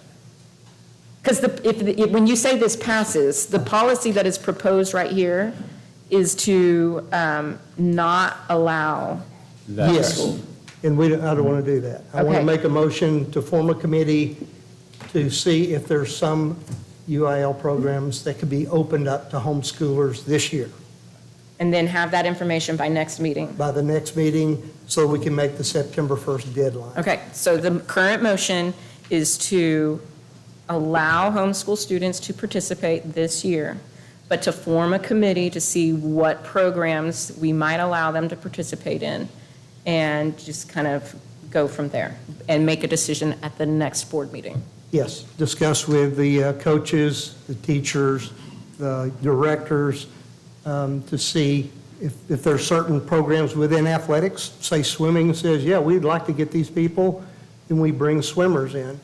Or if it's a golf, a kid that plays golf very well, and he's homeschooled, and the golf coach says it's a good idea, we can make that decision. We can piecemeal this as we see necessary. So we wouldn't be making a formal decision on whether we allow homeschool students tonight or not. That would be at the next board Yes. meeting. You just want to get this committee formed and get that information gathered. Correct. Okay, so that is the motion. I second. You second the motion. Certainly. Okay, did you have an amendment? Yes. Okay, what's your amendment? So I think this includes all of those things. I think we're on the same page. So I'm just going to read off what I wrote. That the board shall allow non-GISD students to participate in UIL extracurriculars effective January 1st. I'll get to the reasons why for that in a minute. January 1st, 2026, in order to provide this committee to be formed and to do its research and due diligence to understand the logistics, the financial impacts, the academic impacts, if any, and for as much as it's possible to quantify any social impacts in the interest to minimize and mitigate those and any other impacts. Moreover, this motion shall include a provision for this board to review this program on an annual basis during the March school board agenda ahead of spring tryouts, which is part of the reason for that delay to January, ahead of the spring tryouts and on an otherwise light agenda month. So there's other UIL activities besides the spring, like there's academic ones that they start day one. And so if we aren't starting this till January 1st, there's a lot of other UIL activities that have already been, some have already even started, like band. So. Appreciate that. So just knowing that and hearing what y'all are saying. Hold on, there's more. Okay, keep going. Having said that, this motion also includes striking the proposed paragraph under FD local policy in blue on page 113 of the July board book. So we would strike that language, not adopt that language, and instead move in favor of going forward to allow homeschool or non-GISD students the opportunity to participate in UIL extracurriculars. But not starting until January 1st. Not starting until January 1st, but I did that because I don't want to, the kind of proverbial move in the football where Charlie Brown's trying to kick and Lucy's moving it out of the way. I don't want to invite this to happen and then say, hey, you can participate in these, and then say, but not this year because you missed spring tryouts.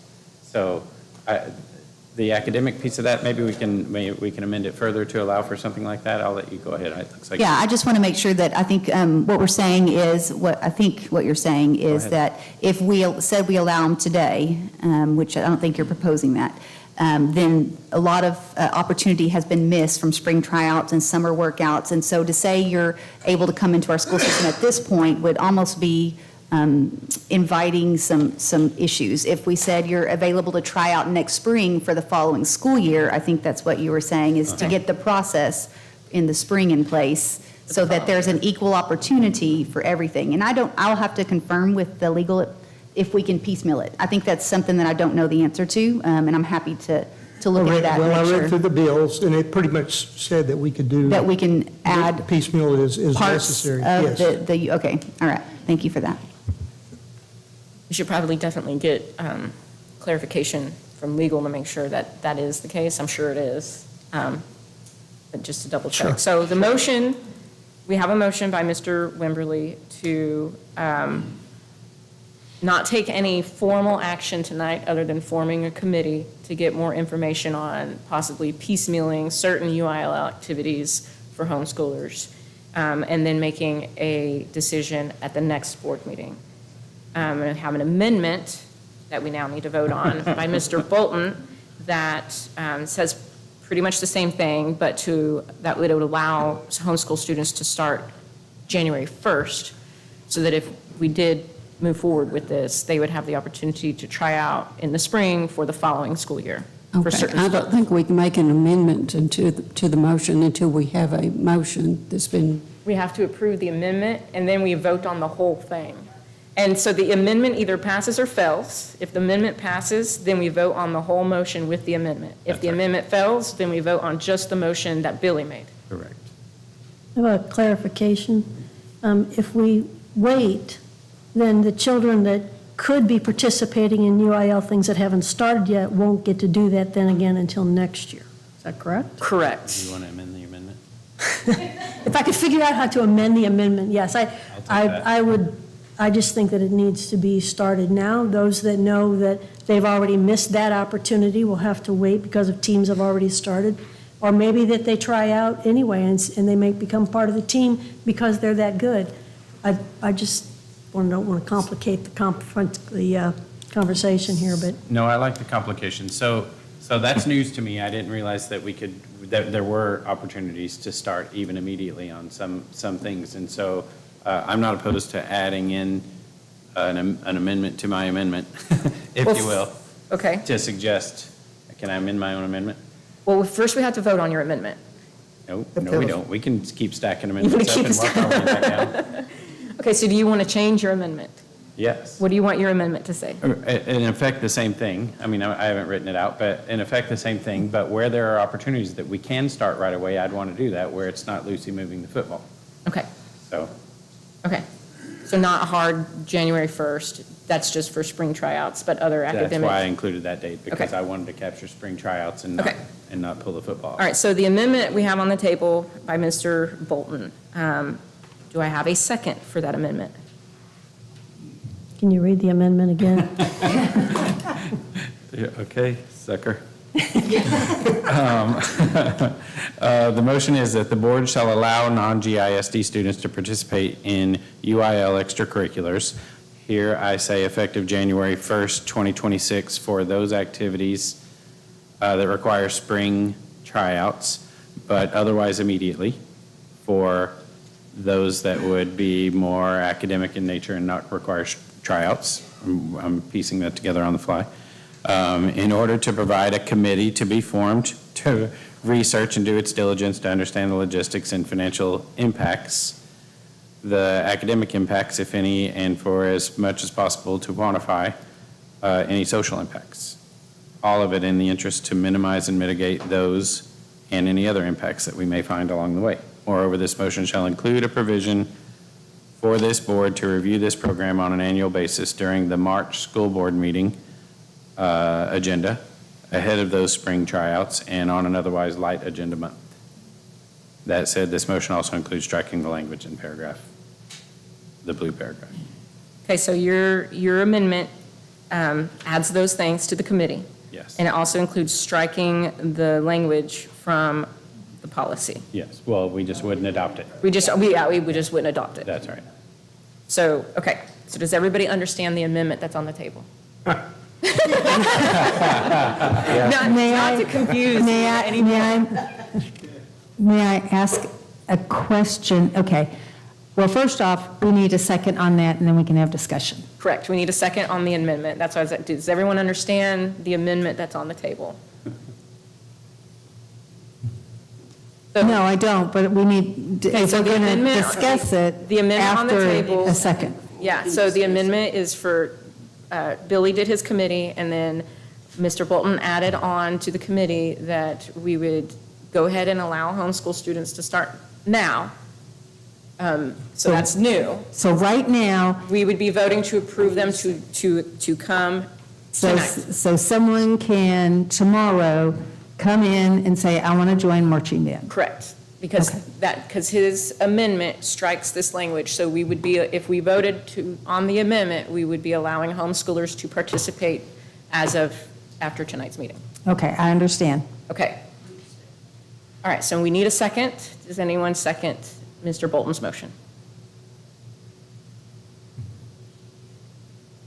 Okay, the amendment fails. So now all we have on the table is the motion by Mr. Billy Wimberly to not take any formal action tonight, form a committee, get some more information on if there are any UIL programs that are receptive to taking on some homeschoolers or not, seeing if this is something we could possibly piecemeal or not based on the feedback we get from that committee, and then make a formal decision and vote at next month's meeting. I have a motion by Mr. Billy Wimberly for that. And I have a second. Do I have any further discussion? So from what I'm understanding, I just want to make sure I'm understanding. So what we're saying is we are holding off making a decision on FDET local tonight. A committee will be formed tomorrow. That committee will meet within the next month to talk about whether or not we believe this would work, or are there particular disciplines and extracurricular that would be interested in opening that up. And then we would meet next month and then decide whether we're going to put no total or we're going to put yes on certain areas. Is that my understanding correct? That's correct.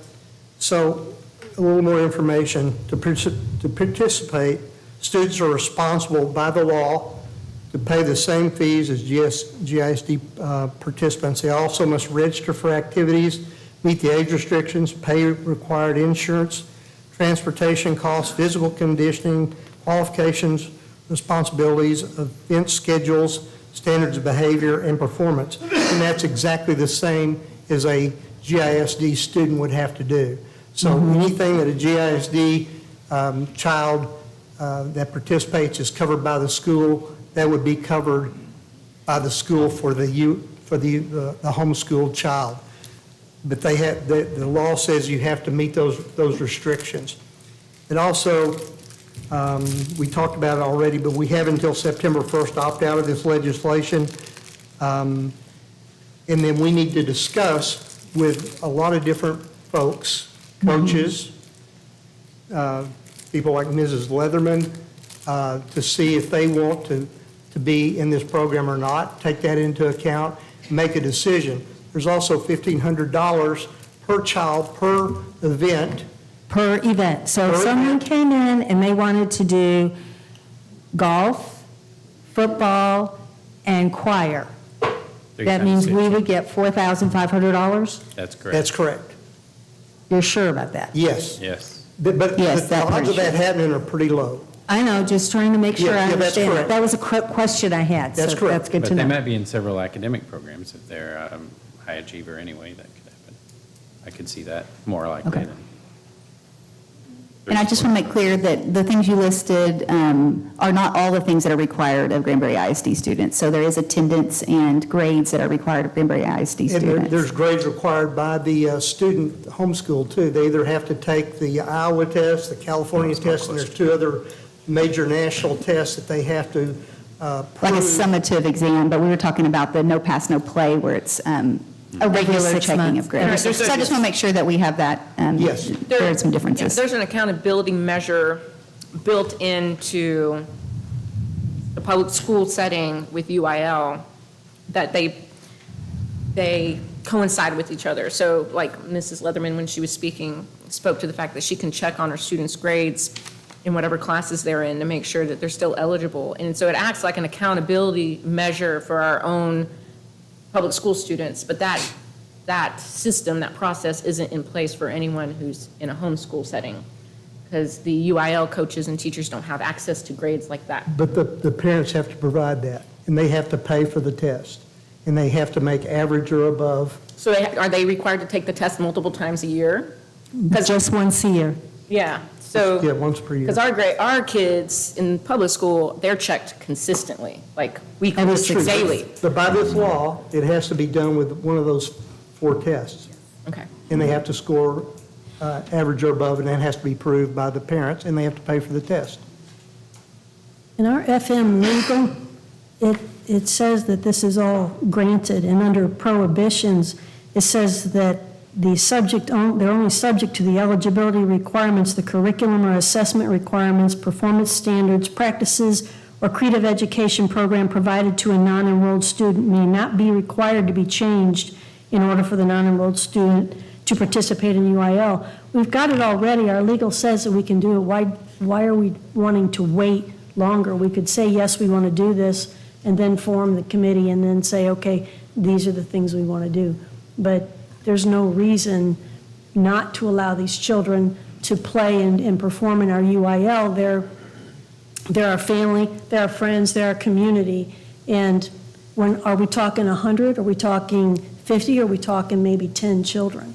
What was the count on Weatherford? Who had that count? Yeah, Weatherford, Coach Moore checked with that was the only school district that he checked that was allowing UIL activities. Within the athletic department, he believes there were 9 students in all the different sports that were participating.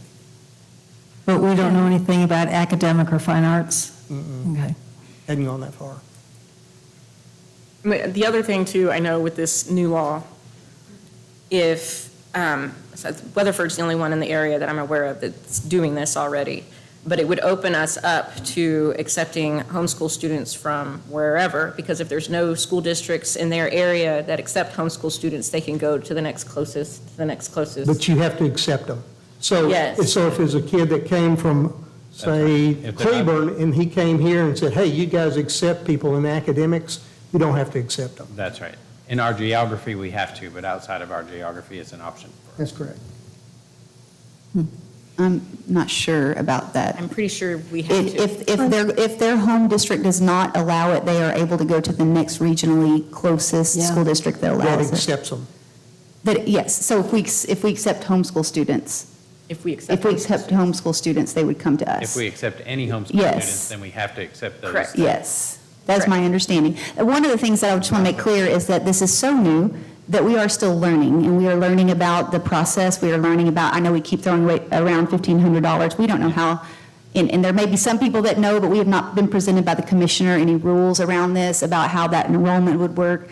And so I think what you'll see is there's a little bit of fear, and I'm just going to be honest about that process. And so when you talk to us, I think people, may be reacting to it's coming so quickly, and we're uncertain about some of the things that will need to be in place on our end, and we're starting school in a few weeks. And so, there may be lots of information out there. I have a commissioner's call on Thursday, and generally those are the times that we get more information. Last time he gave a talk to us, he told us the $1,500, but there was no process in place for that. So some of it is just the unknown. Discovering that process is part of the reason why I wanted to put a January 1st date on there to give, this came from discussions with you and with Tammy and with Coach Moore and some students and some administrators from other districts and board members from other districts. And so talking about those things, my own son today said, well, why not?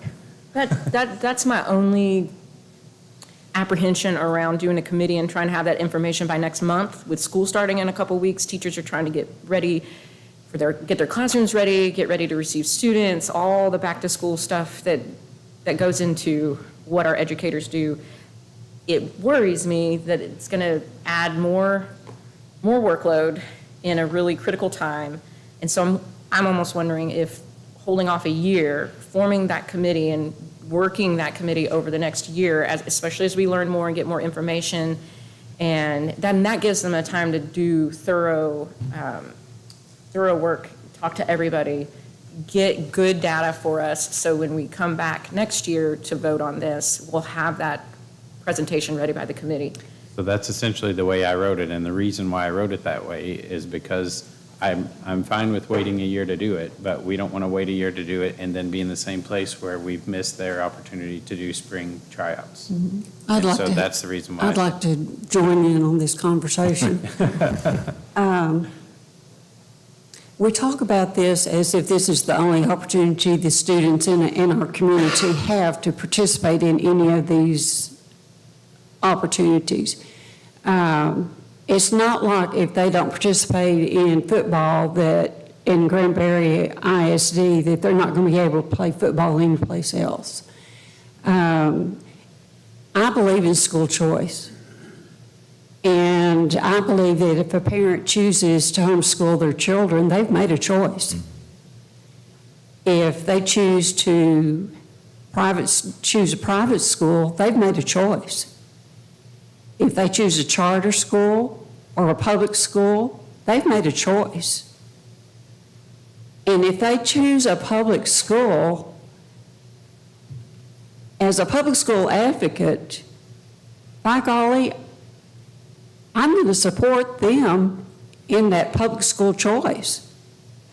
And as a public school advocate, I stand for that child and the teachers and the coaches in the public school. We had a former teacher and former principal and former central office employee whose son was a very strong football player here in Granbury. When he was a junior, they chose to send him to a private school in Fort Worth because he was such a good football player. He went to private school in Fort Worth. He got a scholarship to play football at Columbia, was the starting quarterback at Columbia, and did quite well. He excelled in academics and he excelled in sports. And he did that not in public school, but he did it in the private sector. She was a public school advocate, but she chose private school for her child. And he excelled in academics and in the athletic field. I believe that public school, when you choose for public schools, that you choose, that as a public school advocate, I am choosing to do the very best for our students and for our teachers that are in public schools. Our homeschool families, by golly, they are choosing to do the very best for their children in the homeschool settings. They have all kinds of opportunities in the community for sports. They have all kinds of opportunities for fine arts, for academics. In the private schools, they have multiple opportunities for excelling in academics, and they are not hindered one way or another in sports opportunities. I mean, this young man went on to Columbia. He did quite well. He wasn't hindered one way or another as far as sports opportunities. And so to say that if you go to a private school, you're not going to be seen in the sports field is not correct. To leave Granbury ISD because you feel like you're not being met, your needs academically are not being met, and so you leave at Granbury ISD and go to a private school, and yet when you do that, you feel like your sports needs are not being met. You have to make a choice, and I know that sometimes the people in our community say, well, yes, but I am a taxpayer. But when you made the decision to homeschool or private school, you knew that you were a taxpayer at that point also. So that isn't, to me, is not an issue either. You made the choice, you stood by your choice, and it's your responsibility to go through with that choice. I am a public school advocate. I stand by our public school students. I will vote as a public school advocate, and I see no need to continue to form a committee because I feel like we're all pretty well know how we're going to vote anyway. And I think that our teachers and our students who are in our public schools deserve the opportunity to get the very best and have every opportunity without having private school and homeschool students coming in to compete against them in their own schools. And so if I have to vote right now, I would vote for our public school students, and I would ask that we support our public school students and not allow our homeschool and our private school students to come in and compete against our public school students. So I don't think it's an all or nothing decision. I mean, when somebody makes that decision that you were describing as their choice and they make a choice, that they don't necessarily have to make an all or nothing choice, that they can choose to go, and the state agrees with me on this, the legislature has just ruled on it, that they can make a choice to homeschool their children for the academics and participate in sports and other extracurriculars. And so I don't like the idea that, and we've got to stop thinking this way, that the kids have betrayed us somehow when they leave public schools, that they're gone and out and we forget they ever existed. They're dead to us.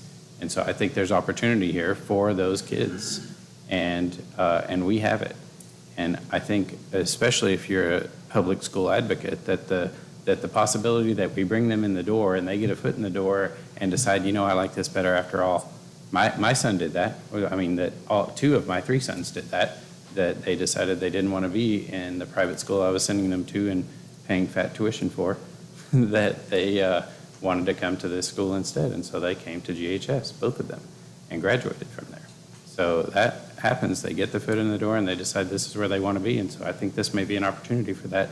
And if we're public school advocates and we think that we're putting the best program forward, then that might happen. And I think we've just got to stop thinking that they're second-class citizens if they choose alternative ways.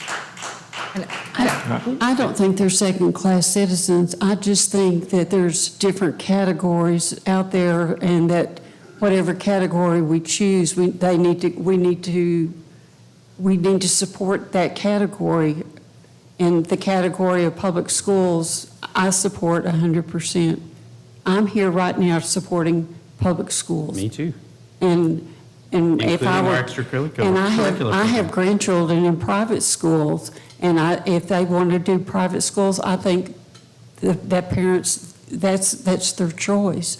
But I don't think we need to be, I think when we start opening our doors to private school and homeschool, then we're letting them come in and take the place of our public school students. But that's not true. They don't displace anybody.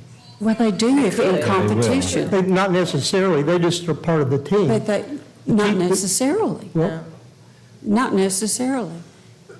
okay, I'll give you one other example, You mean here to locally. go ahead. One other example here locally is the SEALs. The SEALs have been in place for 30 years. They formed a group of individuals that are highly competitive. About 25 to 30% of those kids are homeschooled. About 70% of the high school swimmers were former SEALs. Some of them are private school, some of them are public school.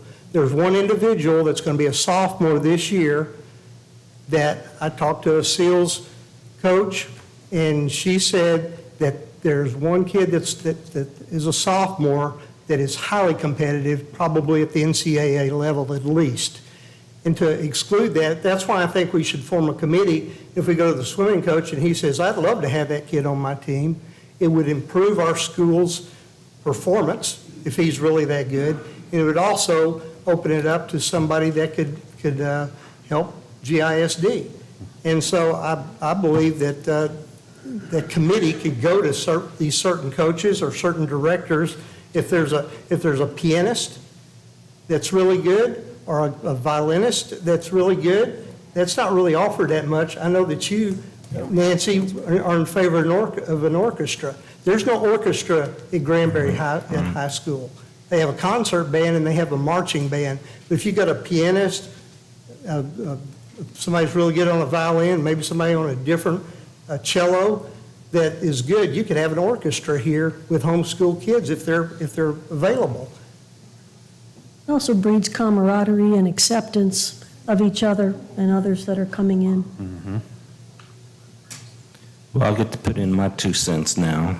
I won't be as wordy as Nancy, but I feel like as elected officials for a Granbury ISD public school system is that we have an obligation to protect our public school students. And I have nothing against private or homeschooling, but if you make that choice, that you are giving up other activities, and like Nancy said, there are other organizations that you can join to do things like that if you choose not to do public education. So that's my 2 cents. Any further discussion? All right, Can so I call the question? the motion on the table is Billy Wimberly's motion to not take formal action tonight. Form a committee and have the committee report back to us next month and vote on this next month. That is the motion. And I have a second. No further discussion? All in favor of forming a committee and bringing this back for next month's agenda, raise your hand. Okay, and those against? Okay. Let the record show the motion passes 4-3. We're going to form a committee for them to come back next month. So to make sure I understand, since we are not taking action on this right now, if someone calls tomorrow and says, I want to try out for something, No, can it we do doesn't. it? Or ban. It doesn't go into effect until September 1st. Okay, Oh, so, that's right. we vote on okay, it. just want to make sure I understand that. Right. No, if we were to vote on this tonight, then they could, starting September 1st, then they could. They could call and get on the teams or try out. If But we don't do anything, they could. Right, if we don't do anything. So when we come back tomorrow, not tomorrow, but next month, and then vote on this, then that's when we'll know if it opens up or not. Okay, so that was item 12D, and that passed with Billy's amendment, 4-3. And No that amendment, Billy's motion. I'm sorry, Billy's motion, and that was 4-3. That was Ms. Lowry, Mr. Bolton, Mr. Wimberly, and myself 4, and Nancy and Mike Moore and Barbara Townsend against. That was just for the FD, the FD. The rest of the policies, we're going to vote on the rest of the consent agenda now. No, So- I need, We want to we pull want to another pull Oh, okay, I'm sorry. CSA and FNCE. CSA. Okay, and the other one? FNCE, FNCE. FEC? what is Oh, it? Am I FNCE. backwards? FNCE. FNCE, yeah. FNCE.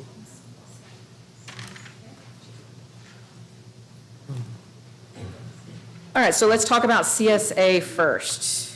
All right. CSA, it's short, won't be long. I am definitely in favor of men not playing in women's sports, which is not this one, that's the other one that is kind of going along with this one, because now we're not going to be allowing men to go into women's restrooms, locker rooms, changing rooms, or shower rooms. And I think as GISD, it's good that we are going to be keeping our young ladies and women safe by implementing this policy. And unless anybody else has got a lot of discussion, I've got a motion.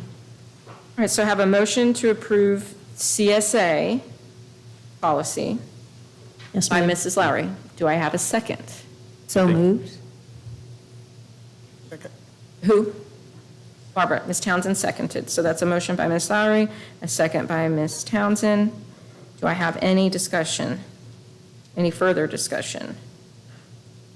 I would just like to add, or I guess make a statement, that all this does is align local policy with the legal state law. Yes, but we didn't have it in any policy, so it needed to be written, because I wasn't even really sure we had something that said that men can't play in women's sports that I just had found out recently. Yeah, So they yeah. kind of go together. It was just legal, yeah. So this just aligns the local with the legal. Okay, and then the other one was the FNCE, the personal communication devices. And these revisions align with the state law in HB 1481. Correct. I have been asked, does this apply to all electronic devices? And can they have them turned on before school and after school? And also, can the students bring their laptops into Quest or at lunch? And what about the Wi-Fi connection or lack thereof, not my words, and are we addressing this issue, Are we addressing the Wi-Fi issue? the Wi-Fi issue? So I know a couple board meetings ago, we just approved all the wireless access points at the high school, because that was the biggest campus, so that was getting done over the summer. But I don't know about any other campuses.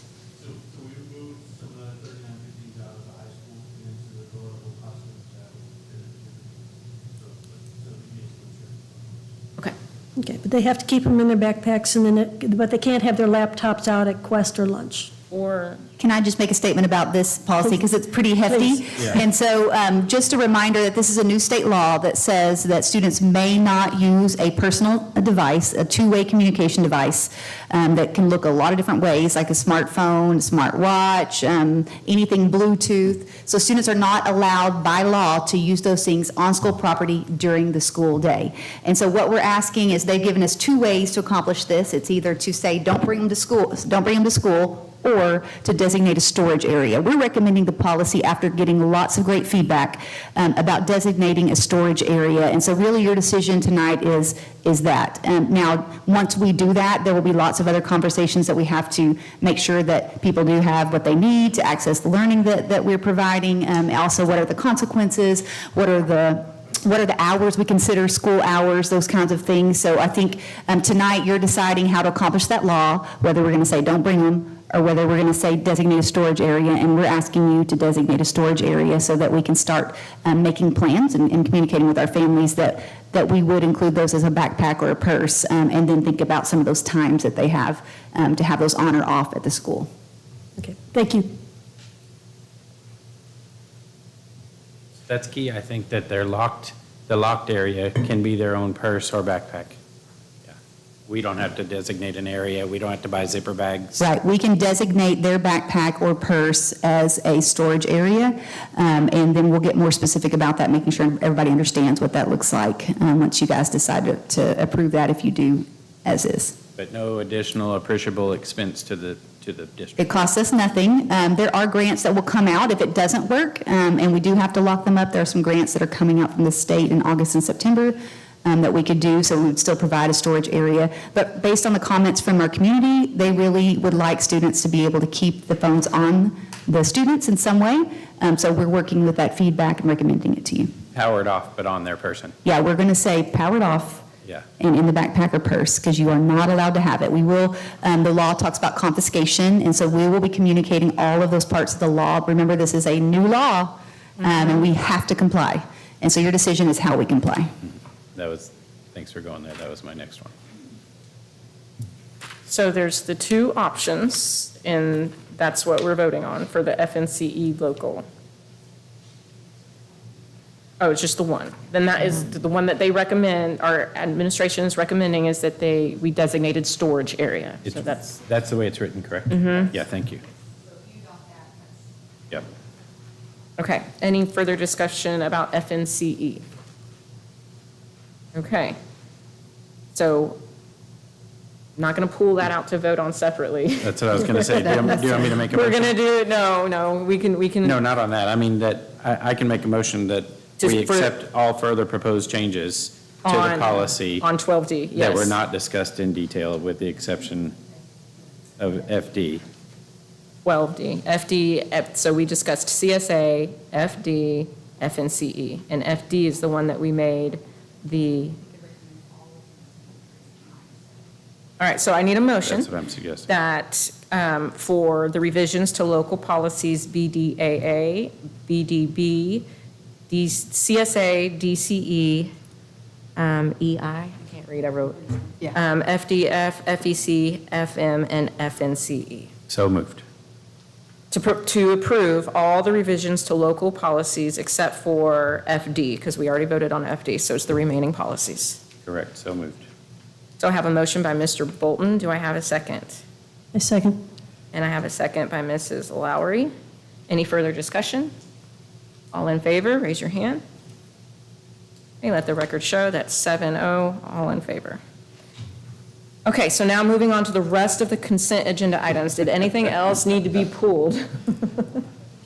Okay, so do I have a motion to approve the remaining consent agenda items? So moved. I have a motion by Mrs. Second. Lowry and a second Second. by Mr. Bolton.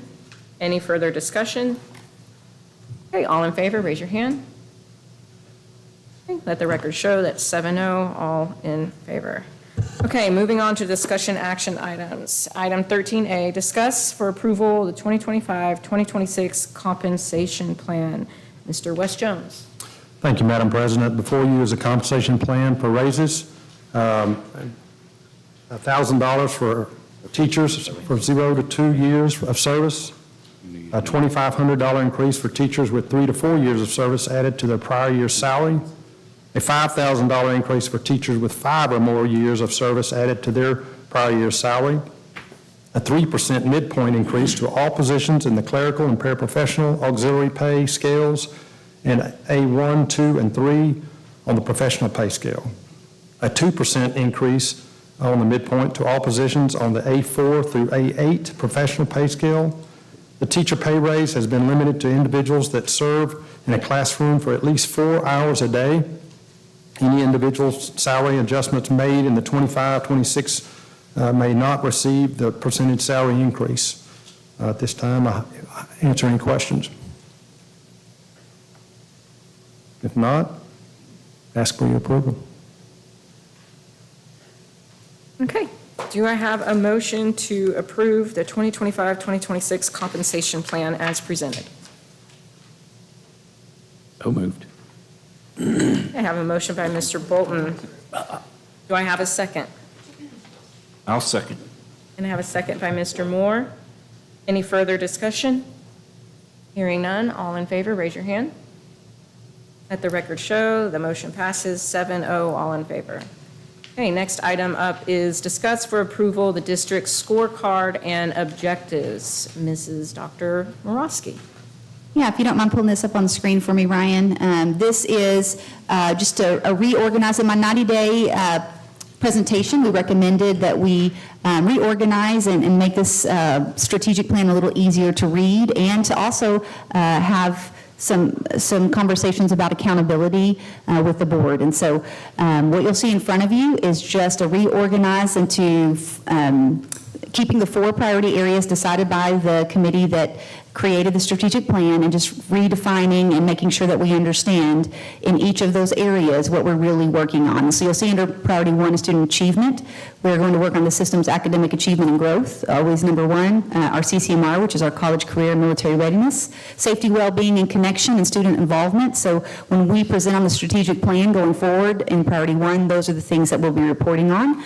Those are the priorities that the board will be working to set outcomes on over this year.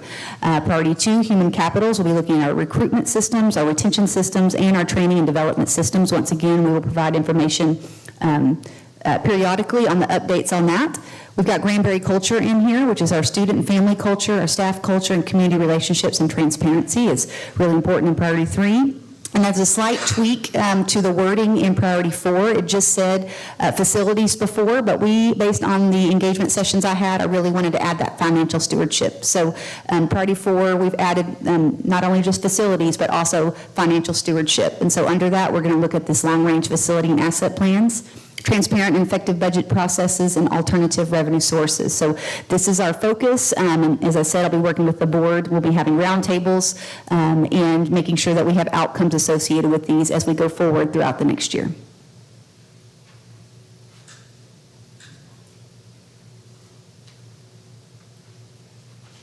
Madam President, I move that the board approve district scorecard as presented.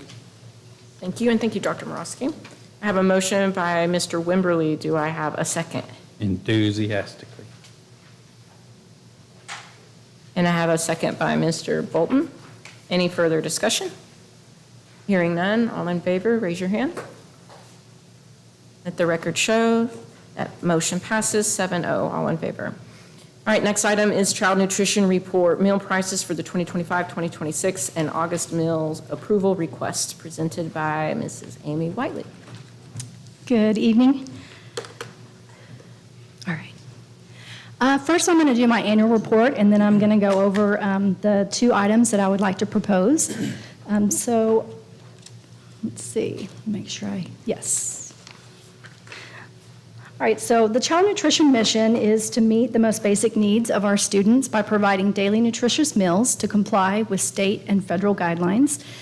In this presentation, I'm going to start by talking about staff, then meals served, go over some revenues and expenditures, programs that we operate, and then our child nutrition strategic plan for next year. So staff, we have myself, the director, we have 4 central office staff. We have 9 cafeteria managers at the 9 campuses. We have 48 food service workers, and then 3 subs that fill in when we need them. I would have to say, I cannot do my job without all of these people, and we cannot feed all the kids without these individuals. They are amazing. Meals served for breakfast, we did 378,000, lunch, 694,000, adults, 23,000, and then at Emma, we serve snack at the end of the day, and it's 47,574. A total of meals is 1.1 million, so that's quite a few meals in one school year. Let's see. The next is our revenues and expenditures. This is a projection because this is going to include what we're projecting through August. First, our revenues, our federal revenue is about 3.4 million, and about 3 million of that is going to be our actual claims that we do each month. Our local revenue is 1.1 million, and this is going to be our a la carte sales, adult sales, also our students that are on the free and the reduced and the paid program, and those costs that they have. And then our state revenue is 38,000. So the total revenues is 4.6 million. Our expenses, our salaries and our benefits is 1.8 million. Contracted services is 69,000, and this would include things like pest control, our vent hood cleanings, our cleaning supplies and things like that. Supplies is 2.4 million. This is our food and our paper goods that we have each day. Miscellaneous expenses, 14,000, and this is going to include travel, our health inspections that we do, also any type of membership dues that we have for our staff. And then last is our equipment, 125,000. So this is any repairs that we have, any parts that need to be purchased and repaired, and then we did have a couple of capital expenditures, and those were some serving lines that we had at Acton Elementary, and our warehouse freezer did need a new condenser, so we had that. Also at Acton Elementary, the walk-in cooler needed a new evaporator. It was pretty old. And then for our free and reduced percentage, this does exclude Emma because Emma is free because they're on the CEP program. So in October, that percentage was 51.2%, and then in May it went up just a tad at 52.64%. Then this is just a breakdown of our a la carte per campus of what we made starting in August through May. And as you can see, the high school does have the highest amount, and this is primarily because of the coffee bar that we have there. And a lot of it is, snacks or maybe an extra slice of pizza that a kiddo might want to be able to get. So that $522,000 in revenue is from all of those items.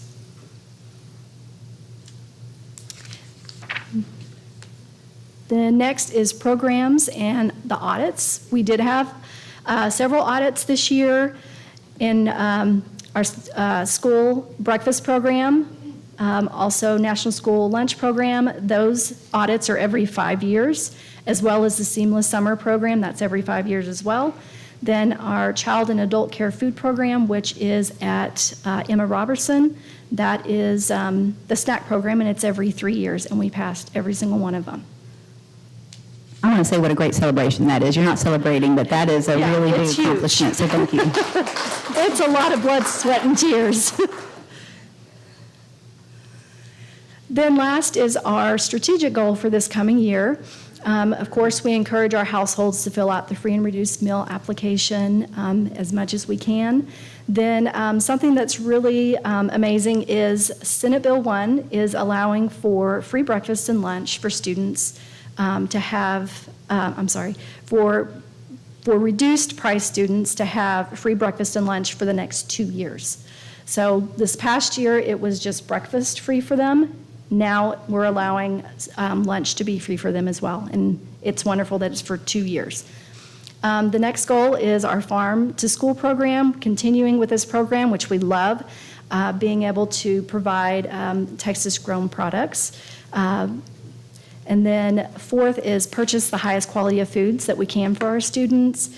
The fifth one is move towards implementing the new Buy American guideline through USDA and TDA.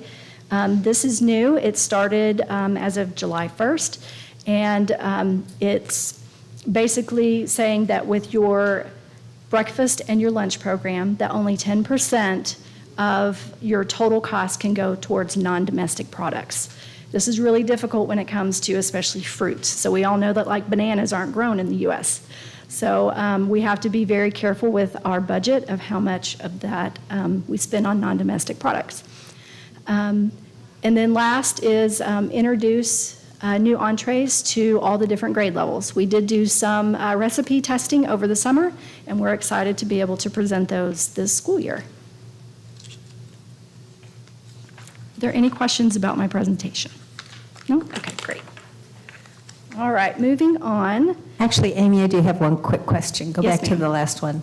Okay. So for a student to be allowed to have the free breakfast and lunch, they will have had to have filled out the paperwork to be able to get the reduced. Yes, ma'am. So we're not going to run into the same problem we ran into before, where everyone was getting free, so they didn't bother filling out paperwork. That's correct, yes. They either have to fill out the application and qualify that way, or they have to be on a state program, such as SNAP, TANF, or Medicaid. And we know who is on those programs? Yes, ma'am. Okay, thank you. Any other questions? No? Okay. The next thing is the first proposal for meal prices to increase for the 25-26 school year. We are required to look at these meal prices each year, and I'm proposing that a 5-cent increase on paid lunches go into effect. And the maximum that we can charge is $4.01, and we are just requesting a 5-cent increase. And this is actually lower than comparable districts that are around us, such as Burleson. Their elementary price for lunch is $3. That's going to be what our high school price is going to be. And then their secondary price is $3.25. So, and there are a couple other districts that are higher. Do you want to take two votes? So either vote for this request and the next request, or do both as one? It's up to you.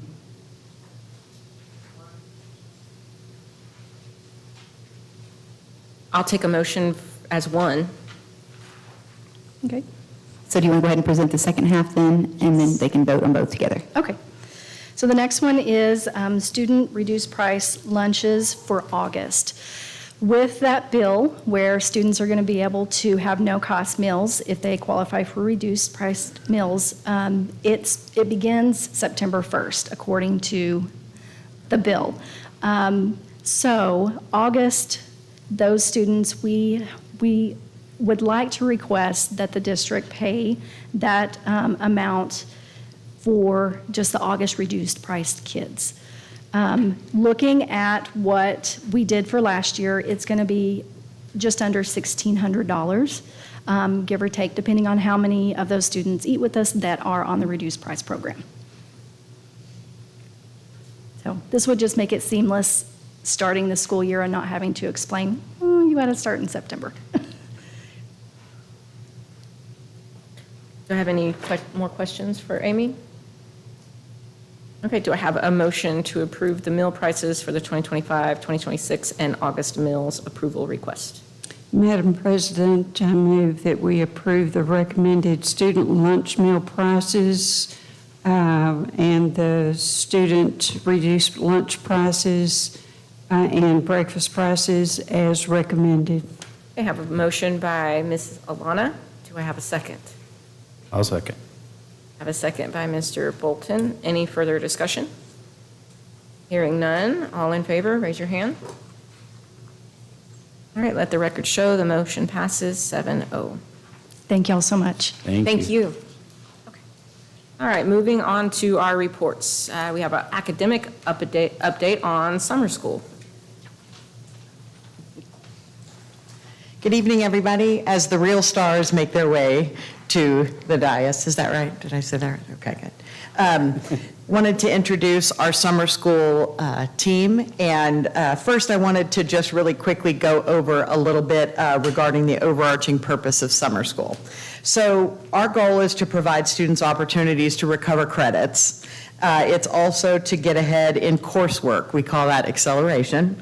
And then receive enrichment and support. So our summer school helps provide or prevent summer learning loss, particularly for students who may need to retake courses. They retake the end of course exam and in order for them to get back on track or to graduate. For those who need additional support in specific subjects, as well, summer programs also offer enrichment activities. It's funded by our state comp ed budget as well as by our local curriculum budget. And this year, I've had the privilege of working with these three ladies, as well as I'm getting to work with Ms. Anderson as well. I'm like, she's over here with us. But they're going to share with you some of the information about their specific summer schools and their specific growth measures and how the students responded. All right, first is Ms. Nubia Velasquez. Good evening, Dr. M, School Board Trustees. My name is Nubia Velasquez. I'm currently one of the assistant principals at Bronner Elementary. This is my 4th year in an admin role for the summer school team and my 2nd year as principal for GISD elementary programs. We offered 16 days of instruction. That meets the 120-hour minimum requirement for the EB program. And within those 16 days, we did 15 days with gen ed instruction.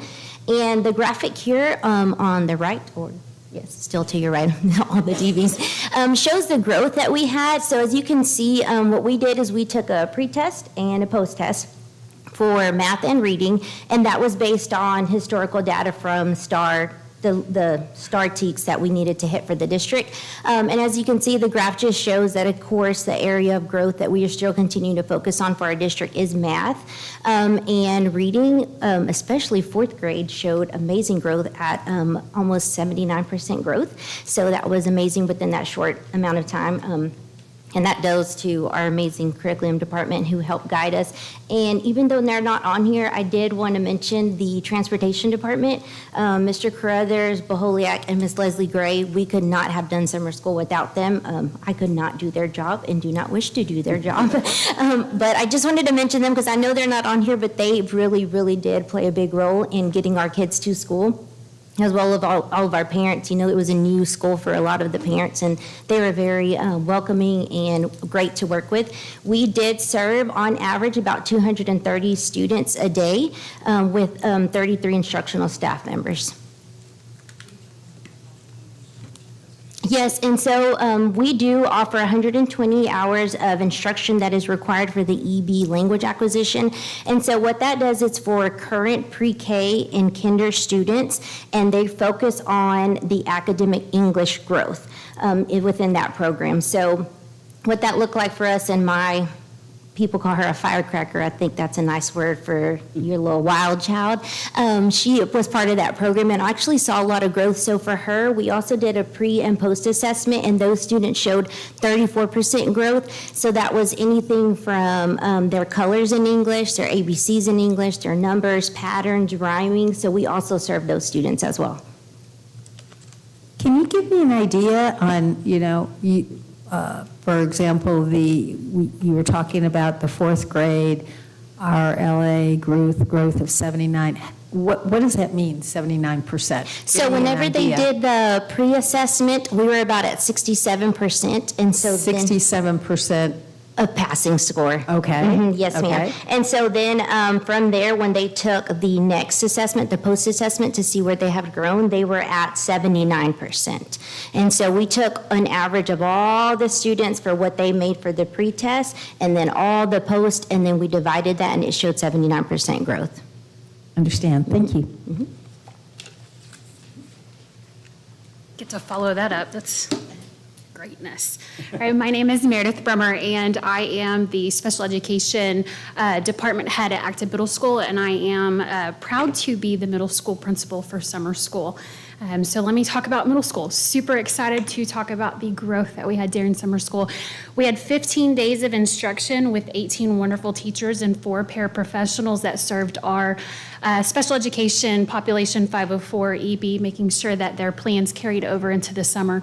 Average attendance was 130 students daily, and you can see that based on the district average for the lowest scoring TEKs that we had, our baseline data to where we progress monitored them by the end of that 15 days, we grew exponentially. I want to attribute that through the 18 teachers that did small group instruction, hands-on, and getting in just the nitty-gritty with kiddos in those TEKs that they needed to work on. Biggest areas that I looked at, 7th and 8th grade math saw 50% or greater growth in those areas of those TEKs that we need to grow across the district. Yeah, pretty psyched about that. So they were on fire. So thanks, guys. Best for last. Yeah. I'm Whitney Schaefer. I am an IPS at Granbury High School, and this year I had the honor and privilege of taking on the high school summer school, which is different than the middle and elementary because there's 3 working parts. So the parts are divided out for you. The credit recovery piece is on campus. And so between the counselors and once grades are finalized, we go through and we invite every student who needs to regain a credit to stay on track for graduation. We had a total of 166 total students that came to credit recovery. 80 students completed all of their assigned courses and are back on track. 23 students completed at least 1 course, but not all their courses, and 63 students made progress. With myself and 8 teachers, those 80 students were completed, and we did celebrate because, nobody wants to be a freshman forever. The acceleration piece, we had 2 teachers who worked remotely. The acceleration piece is, it's set up a little different. We offer it from incoming freshmen to juniors. We're registered for 3 nights into April, 1st of May, and students can pay to get ahead in their courses or to take accelerated options or other CT options. So we had a total of 366 students sign up and pay for courses to get ahead. 111 of them were incoming freshmen from both middle schools. 245 were current GHS students. 10 were current STAR students, and 308 completed their acceleration path. We also offer Blitz. It is not mandatory that kids retest in the summer if they need to take an EOC, but we do offer that. So I had 9 Blitz teachers. We offer a 2-day intensive targeted Blitz for a retake of an EOC for all of them. And lucky for you, I did get scores this morning, so I can tell you what they are. We had 60 students who participated in at least 1 day of Blitz, and we actually had 73 show up to take the test. And every student who needed to was invited. English 1, we had a 48% pass rate, so 11 of the 23 passed. Biology, 31%, so 4 of the 13 passed. Algebra, we had a 43% pass rate, 10 of the 23 passed. English 2 had a 25% pass rate, 3 of the 12 passed. In U.S. History, 2 took the test, and we had a 50% pass rate.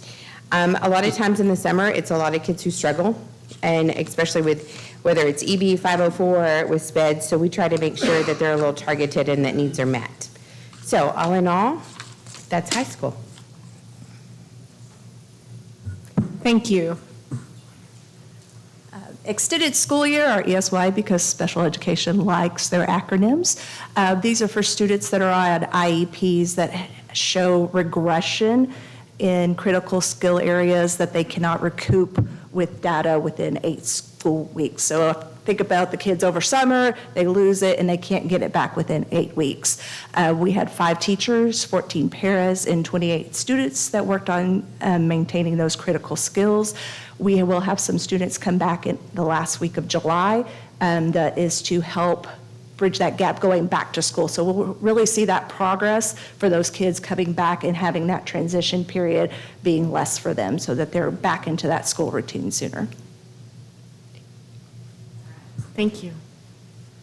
So, General questions. Any questions about the amazing team that's up here? I will tell you that they start working on summer school. We usually start mid-October, and we start laying out what we want it to look like, how it's going to look, making sure everything's in place and getting things organized. And they're a great group, and I'm very proud to know them. And I just want to take a minute to thank them as well. I've seen this program run a lot of different ways in a couple of states and districts, and their commitment really to the individual students is really impressive. And so not only the leadership, but the teachers as well. And so I want to congratulate you guys on a job well done.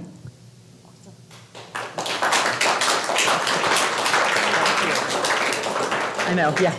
They want to know if they can have a picture. No, I'm kidding. I'm kidding. Any family in the audience, would you please stand up and be recognized?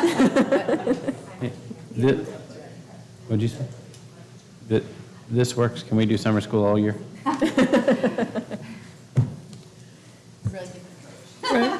Okay, next one is our library's update report and first look at local policy update. Ms. Leah Dawson. All right. Hi, good evening. Thank you so much, Dr. Morosky and Board of Trustees, for this opportunity to discuss SB 13, Senate Bill 13, that's just passed for our libraries, which is different than House Bill 900. They are two different bills that have passed. So before you should have a copy in your book from Senate Bill 13. And I would just like to go over some of the bullet points things that we already do that are in purple highlighted, the things that we must do in yellow, may do in green, and then a few notes about this bill. So what we already do is we allow parents to access all records and the right to refuse library books for their child. We review library standards every 5 years. We developed collection guidelines in 2022, and we email parents library notifications when their students check out books if they opt in to receive those. Things we must do for Senate Bill 13. Destiny, which is our online portal for our card catalog, must allow parents to restrict materials if they desire. There will be a new TEA reconsideration form coming, and we will have to put that on the website. Prohibit students access to any challenged material. Post acquisition list from librarians online for public view for 30 days. If a challenged material is removed, then we have to notify all classroom teachers to remove it from their classroom as well if they have it in there. School board approves all acquisition lists, donated or procured, and the school board must adopt a new policy for acquisition before the 25-26 school year. The things that we may do in green, the school board may create a local school library advisory council. If the SLAC is created, it's a 3-year commitment. If it's not, 10% or 50 parents, whichever is fewer, may petition to have a SLAC. 5 people appointed by the board. A majority must be parents not working for GISD, and each trustee would appoint an equal number, so we'd have to have at least 7, obviously. SLAC must be a majority of parents not employees of GISD. Non-voting members can be teachers, principals, administrators, librarian counselors, business, community, or clergy. They have to meet a minimum of 2 times a year. If there's a SLAC, the boards must consider recommendations before adding materials, removing them after a challenge, or making changes to policies or guidelines. And the public meetings are the same requirements for SLAC, posting on every campus and taking notes and videoing and putting it on the website. A few notes. Senate Bill 13 adds new prohibited content. Their language of indecent and profane has been added, that those can be removed. TSLAC Library and Archives Commission, the Texas State Library and Archives Commission standards will be updated in April of 2026. And we can keep in the EFB local that we are still not taking donations if you wanted, but that's up to the board and or SLAC. In 2023, 5,343 parents opted in to receive email notifications when their child checked out books. In 2024, 4,878 opted in to receive emails. In 2022, there were 22 formal challenges. In 23, there were 0 challenges. In 24, there were 0 challenges. And we've had 0 phone calls, emails, or concerns in the past 2 years about any of our library materials. We can reorder books without board approval according to this bill, only if the ISBN number is the same on a book that we've already procured in our libraries. And Senate Bill 13 goes into effect September 1st of 2025. On the next slide is an internal process for our procurement of our library materials. I won't go through all of that, but basically that's just all of the steps laid out that our librarians have to go through. And of course, if we did create a SLAC, then we would add that as one of our steps to have the SLAC committee approve all of the library lists as well and bring concerns or questions from those lists. The next slide. That is just an example of a purchasing timeline, because having the Senate bill having to have your list online for 30 days and getting the list from the librarians and going backwards from the school board meetings to getting it to the board book, and then if you had a SLAC, also approving those lists. So this is just an example of kind of what that timeline would look like. Next slide talks about how our libraries comply with the law.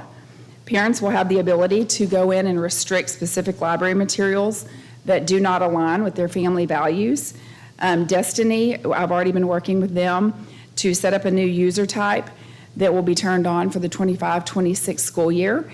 And it'll be on our website under libraries, and parents can go in and put their email in. They'll get a one-time access code. Once they get that code, they can go in and they can check any title that they want to restrict their child from checking out. And there's no way that they can override that. Librarians aren't allowed to override it or whatever. So it seamlessly blocks checkouts for them. If they do restrict a title in kindergarten, that title is restricted all the way through high school unless they go back in and uncheck it. So they can go in multiple times? They can go in every year and change it and update it. Okay. But if they don't, it'll be restricted forever. Sure. Or their whole school time. What are our next steps? We have to decide to create or not to create a SLAC committee, adopt a new EFB local policy, and if we decide to create a SLAC, then each board member will need to submit some recommendations to me by August 15th, so we can form the committee and get it done by August 30th, so it's in effect before September 1st. I can be a point of contact if y'all want to email me, or if you want me to get lists from principals of people who are already volunteering in our schools that we might reach out to. However y'all want to do that, that's great with me. I'll just be your point of contact for that. Are there any questions? Can you dive a little bit more into what it would look like if we did or did not create a SLAC? I think it's just really, if we create a SLAC, it's just going to take it's another step to take more time for the orders to get approved during that 30-day process of getting with them, getting their approvals. There are a lot of questions. We've been in a lot of meetings as librarians and directors and coordinators of what does it look like if there's a lot of unknowns. If the list is online for 30 days and you have a parent that says, I don't think that you should order Dog Man because it's goofy, I don't know, then you have to discuss, okay, well, does it meet our selection criteria? Does it meet our collection development guidelines? Does it meet the TSLAC standards? And if it does, then what do we tell that community member? And then you need to meet with your library council and see what they say. And then if someone on the library council might not agree, there's a lot of unknowns.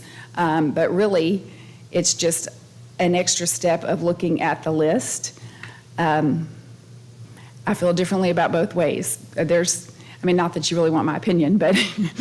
Yeah, we do. Okay, so I think that we have professionals that already look at their book reviews and go through all of the book list, and they have the specific reviews that they have to go through. You know, they have professional reviews. They can't just go look on Amazon or Target.com or Goodreads for a review. It has to be a professional review. So they're already doing that, and they've been trained well to do that over the last 3 years, and quite frankly are very nervous already about everything they choose because they don't want to be scrutinized for anything inappropriate, of course. And so then I get the list from them typically, and then I fine tooth comb every one of their lists and go through and check all their reviews. And then now the school board will also have to get the list and have the final approval of all of our library lists. You're welcome. So that's just another step, but I feel like we have so many professional people already doing that it's unnecessary, but it is another set of 7 to whatever eyeballs. So what I'm hearing you say is we already have systems and processes in place that look at everything. We don't necessarily need to create a Slack because we already have that structure in place. I feel like the procedures, the policies and procedures that we put in place 3 years ago have been working well, and we are all looking at everything so clearly and deeply now that I don't see room for mistakes or faults, but that's, If it's not broke, don't fix it. Right, but Except more eyes make for lighter work. Well, maybe not lighter work in this Well, it case. sounds like we have quite a few eyes already on it. Is this at the local or state level or regional level? state, this is, well, the SB 13 is a new Senate bill law, but the Slack is optional per district. And that'd So be some- local? Right. And so the people that are reviewing it are at the state level? No, the people No. who would be They're reviewing local. it from the They would be Slack would be local. local people. Each school board member would appoint one person that is let me go back to that. The school board may create a local school library advisory council. 5 people appointed by the board. A majority must be parents, not employed by GISD. And that means parents of students enrolled in GISD. Correct. But before the Slack, there's people reviewing books, correct? Well, You said there's people that review these books already. The currently our professionals you refer to. librarians. The professionals, Yeah. those are at a state level. What, no. They're local They're librarians. local- Can you how it explain works- what they read? I think he's asking what our local professionals, what they rely on to Okay. make these decisions. That includes some state and federal, I think. Okay, levels. so in our collection development guidelines, hopefully this will explain it. A librarian, if they make a list of books they want to order, they have to go look at professional reviews sources to make sure that it meets the TSLAC standards. And Now, what is TSLAC? the Texas, look, I knew you were going to ask that, Texas State Library and Archives Commission. So they set the standards, and the librarians compare the reviews with the standards set by the Texas. Yes, and they need to have 2 positive professional reviews. Those come from School Library Journal, Book List, Bookhorn. So there's like a set of review sources that we have to use that are reviewed books by professional librarians, and that's per state law. And the only opportunity for community input into that process is either by way of this Slack or a specific parent complaint to say, remove this. No, we will put these online. Every list will go online for 30 days for community feedback. They can reach out to me with concerns or questions, and then I'll work with the community on any of the list and then bring it to the board. That's with or without a Slack. Correct. Yes. And how are We've been these- doing that, yeah.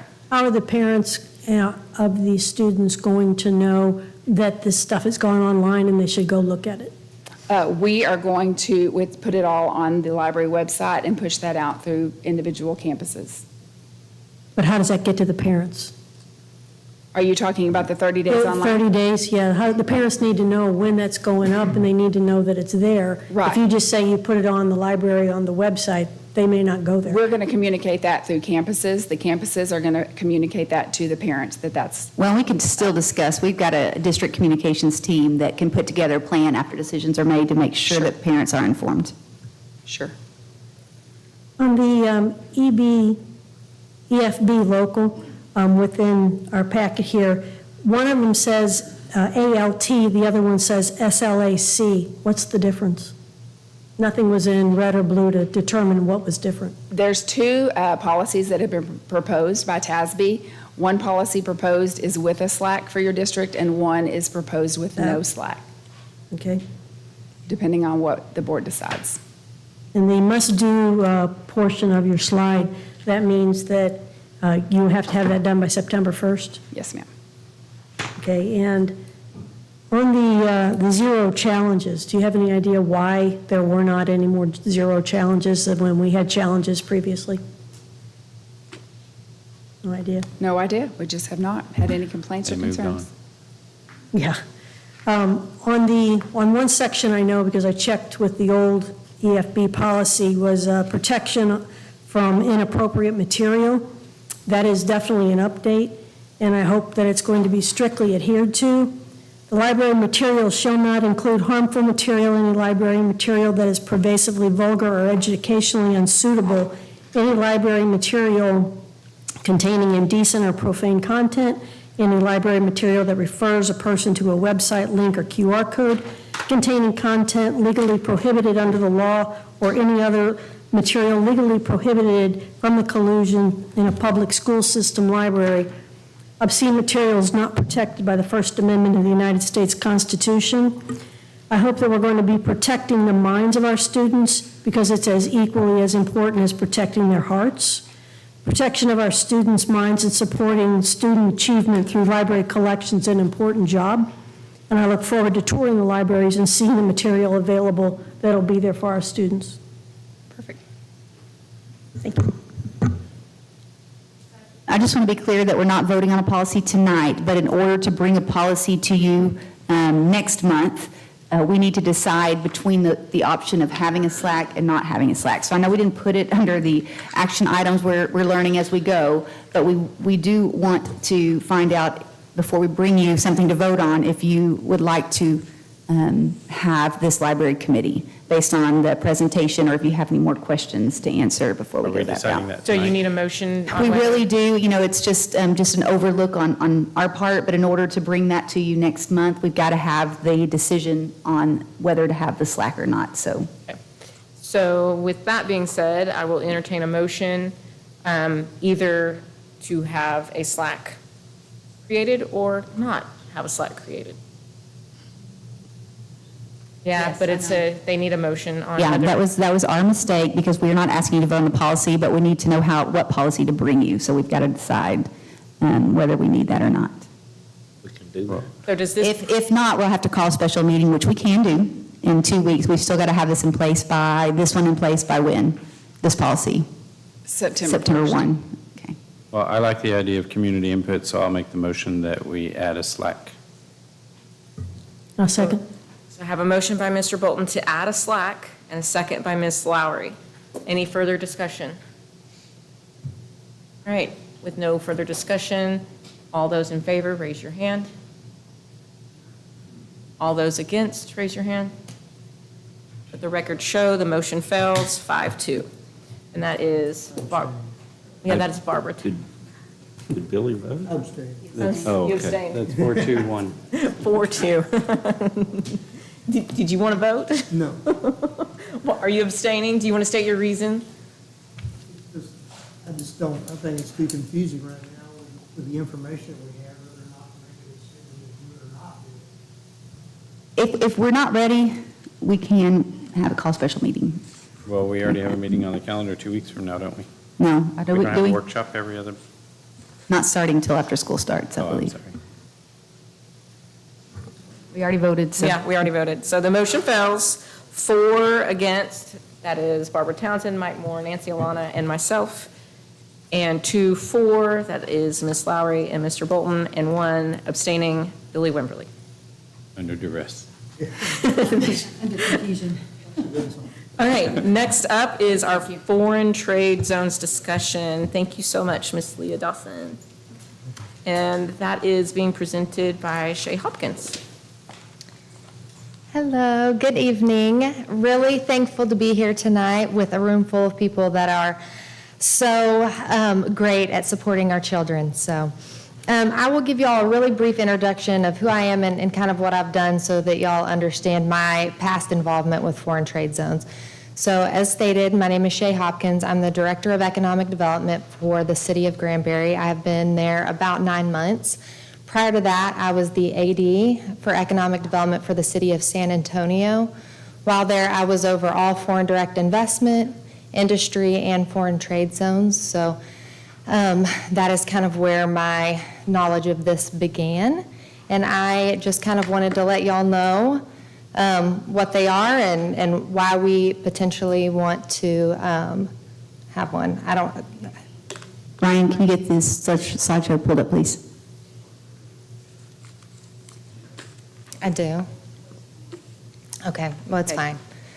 Okay, so Foreign Trade Zone is a federal program that has been around since the 1930s, so actually one of our oldest federal programs that has been used for years and years and years by many other communities in the United States. So basically what it is it is a designated area where certain customs and tax procedures are streamlined for companies engaged in international trade. So in very simple terms, if we are set up as a foreign trade zone, we would be asking DFW Airport to extend their foreign trade zone, which is Foreign Trade Zone 39, to be extended to Hood County. So what that would allow companies to do that exist here currently or that would like to locate here is instead of having to pay tariffs and taxes at point of entry, they would be able to delay them until point of sale. So what this does for companies and why it's so important to them is because it helps with cash flow, it helps with their ability to be competitive on a national and international stage. It is not helping companies that are foreign, it is helping companies here in the United States and specifically in Hood County that are trying to be competitive and continue to be profitable and stay in business. FTZ, again, is a federal program, but it does have local control measures. So tomorrow, actually, it will be in front of the Hood County Commission. They would be the designee, so they would be the ones that would be seeing each foreign trade zone application and would be, I guess, reviewing it based on merit to make sure that it's the type of foreign company that we would want here in this community.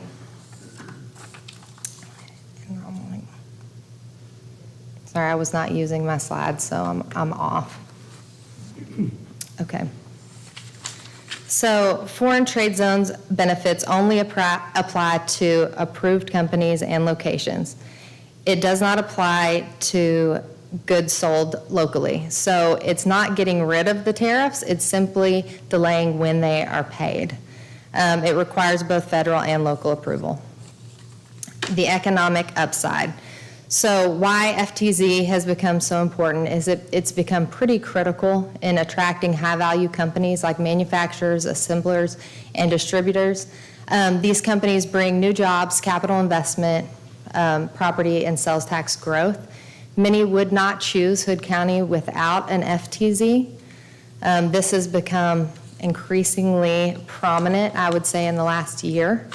And I'm basically preaching to the choir on this, but I'm really passionate about bringing jobs back to Hood County because over 50% of the people that live here commute outside over 30 miles. So we're talking, hours and hours a day, which contributes to about 7 hours a week spent just on the road. And as y'all all know, that keeps them away from being involved parents. It keeps them away from student activities, and research consistently shows that parental engagement is one of the strongest predictors of student success. So I'd love to see those families get to be working back in this community so that they can participate not only with their students, but with their entire family.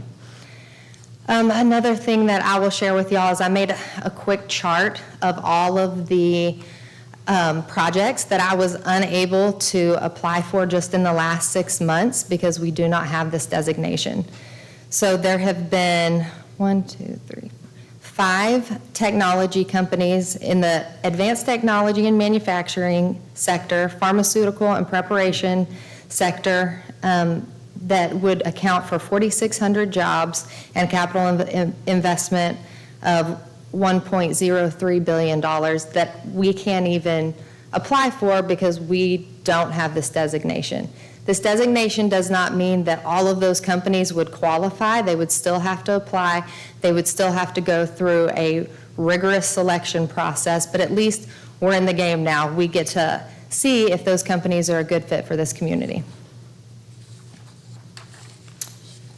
So lastly, Hood County does keep full control over the use of FTZ benefits.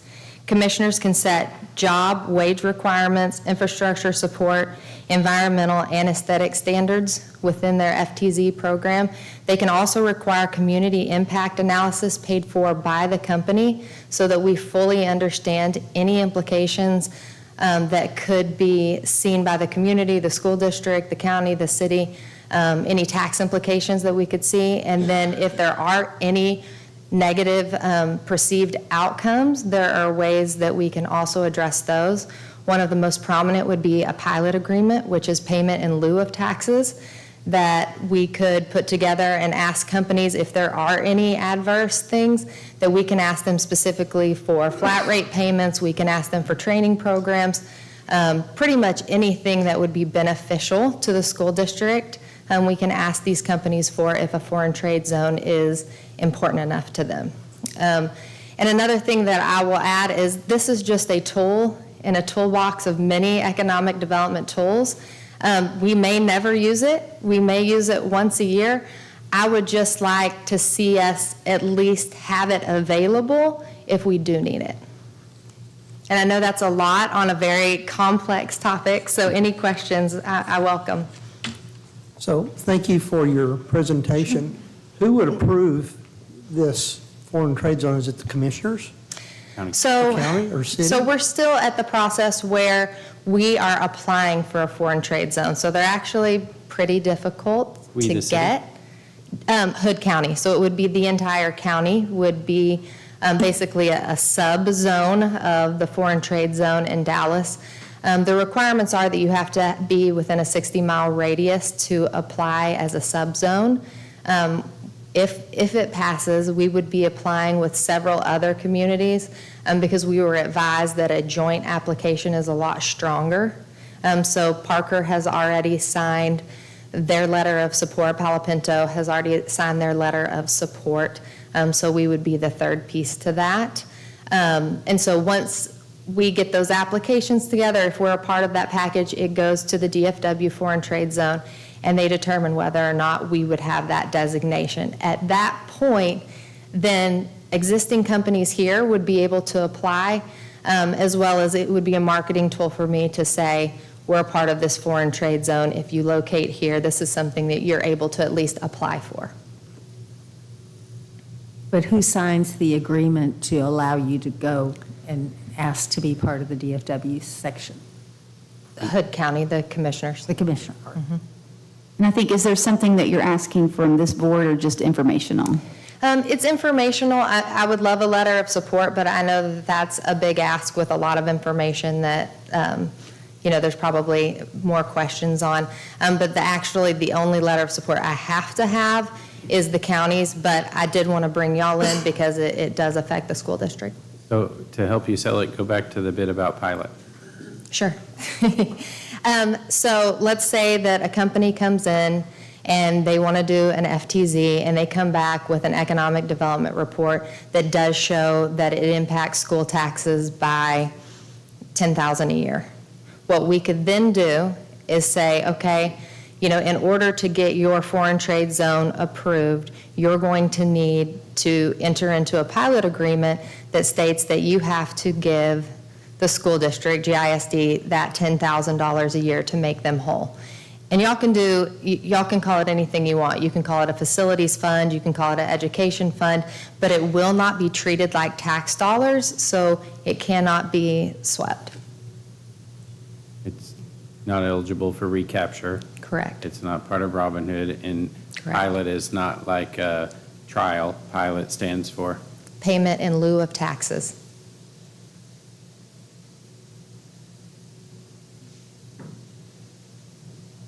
Thank you for all that information. You're welcome. And I can tell you, I have done many of those agreements before San Antonio. I was in Tennessee, and all they do is pilot agreements. They don't do tax abatements. They do FTZ, but they don't do tax abatements. So all they do is pilot agreements, and they've worked really well there. So And the state doesn't try to get a piece of that pie? They do not. Do you think we have a good chance of having this pass if we get several other communities to go in with us? I do. I've worked extensively with the Dallas Foreign Trade Zone. We've had many webinars, we've had tons of discussions, and that's kind of why we've done this collective regional effort to position us the best we possibly can. And again, I've tried to take, if not all the risk out of it, as much as humanly possible, out of anything that could possibly go wrong, to say, look, this is just putting us in the game. This isn't committing us to anything. It's just allowing us to have this program if we need it. Very good. Thank you. So it sounds like this actually could have been an action item. Sorry. And we can, I mean, it's, yeah, if it's up to y'all. If y'all, if she's asking for a letter of Better say no. support and we want to motion. Yeah, it's up to y'all. Do we want to do a motion for a letter of support? I move that we provide a letter of support for Ford Train. Okay. I have a motion by Billy. Do I have a second? No second. More information. Okay. Okay. You got to be in Commissioners perfect, Court thanks. tomorrow morning at 9. Tomorrow morning at 9 a.m. Commissioners Court. Thank you so much. Thank you. And we can, as individuals, go to that tomorrow and let them know what we think from Yeah. what we've heard tonight, if that's something that we're very strong about. I go all the time. Or you can email them and watch it live. Yeah. Okay, next up, we have our financial statements for period ending June 30th, 2025. Mr. Emmett Whitefield. Thank you, Madam President. Board, in front of you do have the financial statements that include transactions between September 1st of 2024 and June 30th, 2025. Revenue collected to date equals 95.2% of the budget amount as compared to 88.38% in 2023-24. Expenditures to date represent 78.05% of the budget compared to 76.36% in 23-24. And those are your financials. You have those in front of you. Everything percentage-wise looks comparable to last year, except for the couple of things in the revenue area that we've already talked about. Are there any questions about your financials? All right, moving on to the cash flow and investments report for period ending June 30th, 2025. Mr. Emmett Whitefield. Yes, ma'am. You can see that in June, we made about $321,000 in interest. That's down a little bit from last month, but as you know, we collect most of our money in December and January, so we start paying down some of our funds that we have in revenue, so it's going to go down just a little bit. And then when we get to next month, we'll pay recapture and made some bond payments, so those interests will go down as well. But we're still pretty comparable to we were last year. Any questions about your cash flow or interest? Yes, sir. All right, moving on to the categorical spending reports. Mr. Emmett Whitefield again. Yes, ma'am. You do have your categorical expenditures. These are purchases that were made between $50,000 and $100,000 that we made through a cooperative or approved purchasing assignment that you gave us. We do bring those as informational. This budget impact will be $211,718.60. That was for 3 purchases. First one being Houghton Mifflin Hardcourt Publishing Company through the buy board, and the total of $66,970. Carnegie Learning Incorporated through the buy board for $93,062. And Benchmark Education Company through the buy board for $51,686.60. And that is your categorical spend report. All right, thank you. Any questions? All right, well, with no further business, we will call this meeting adjourned, and the time is now 8:35 p.m. I second.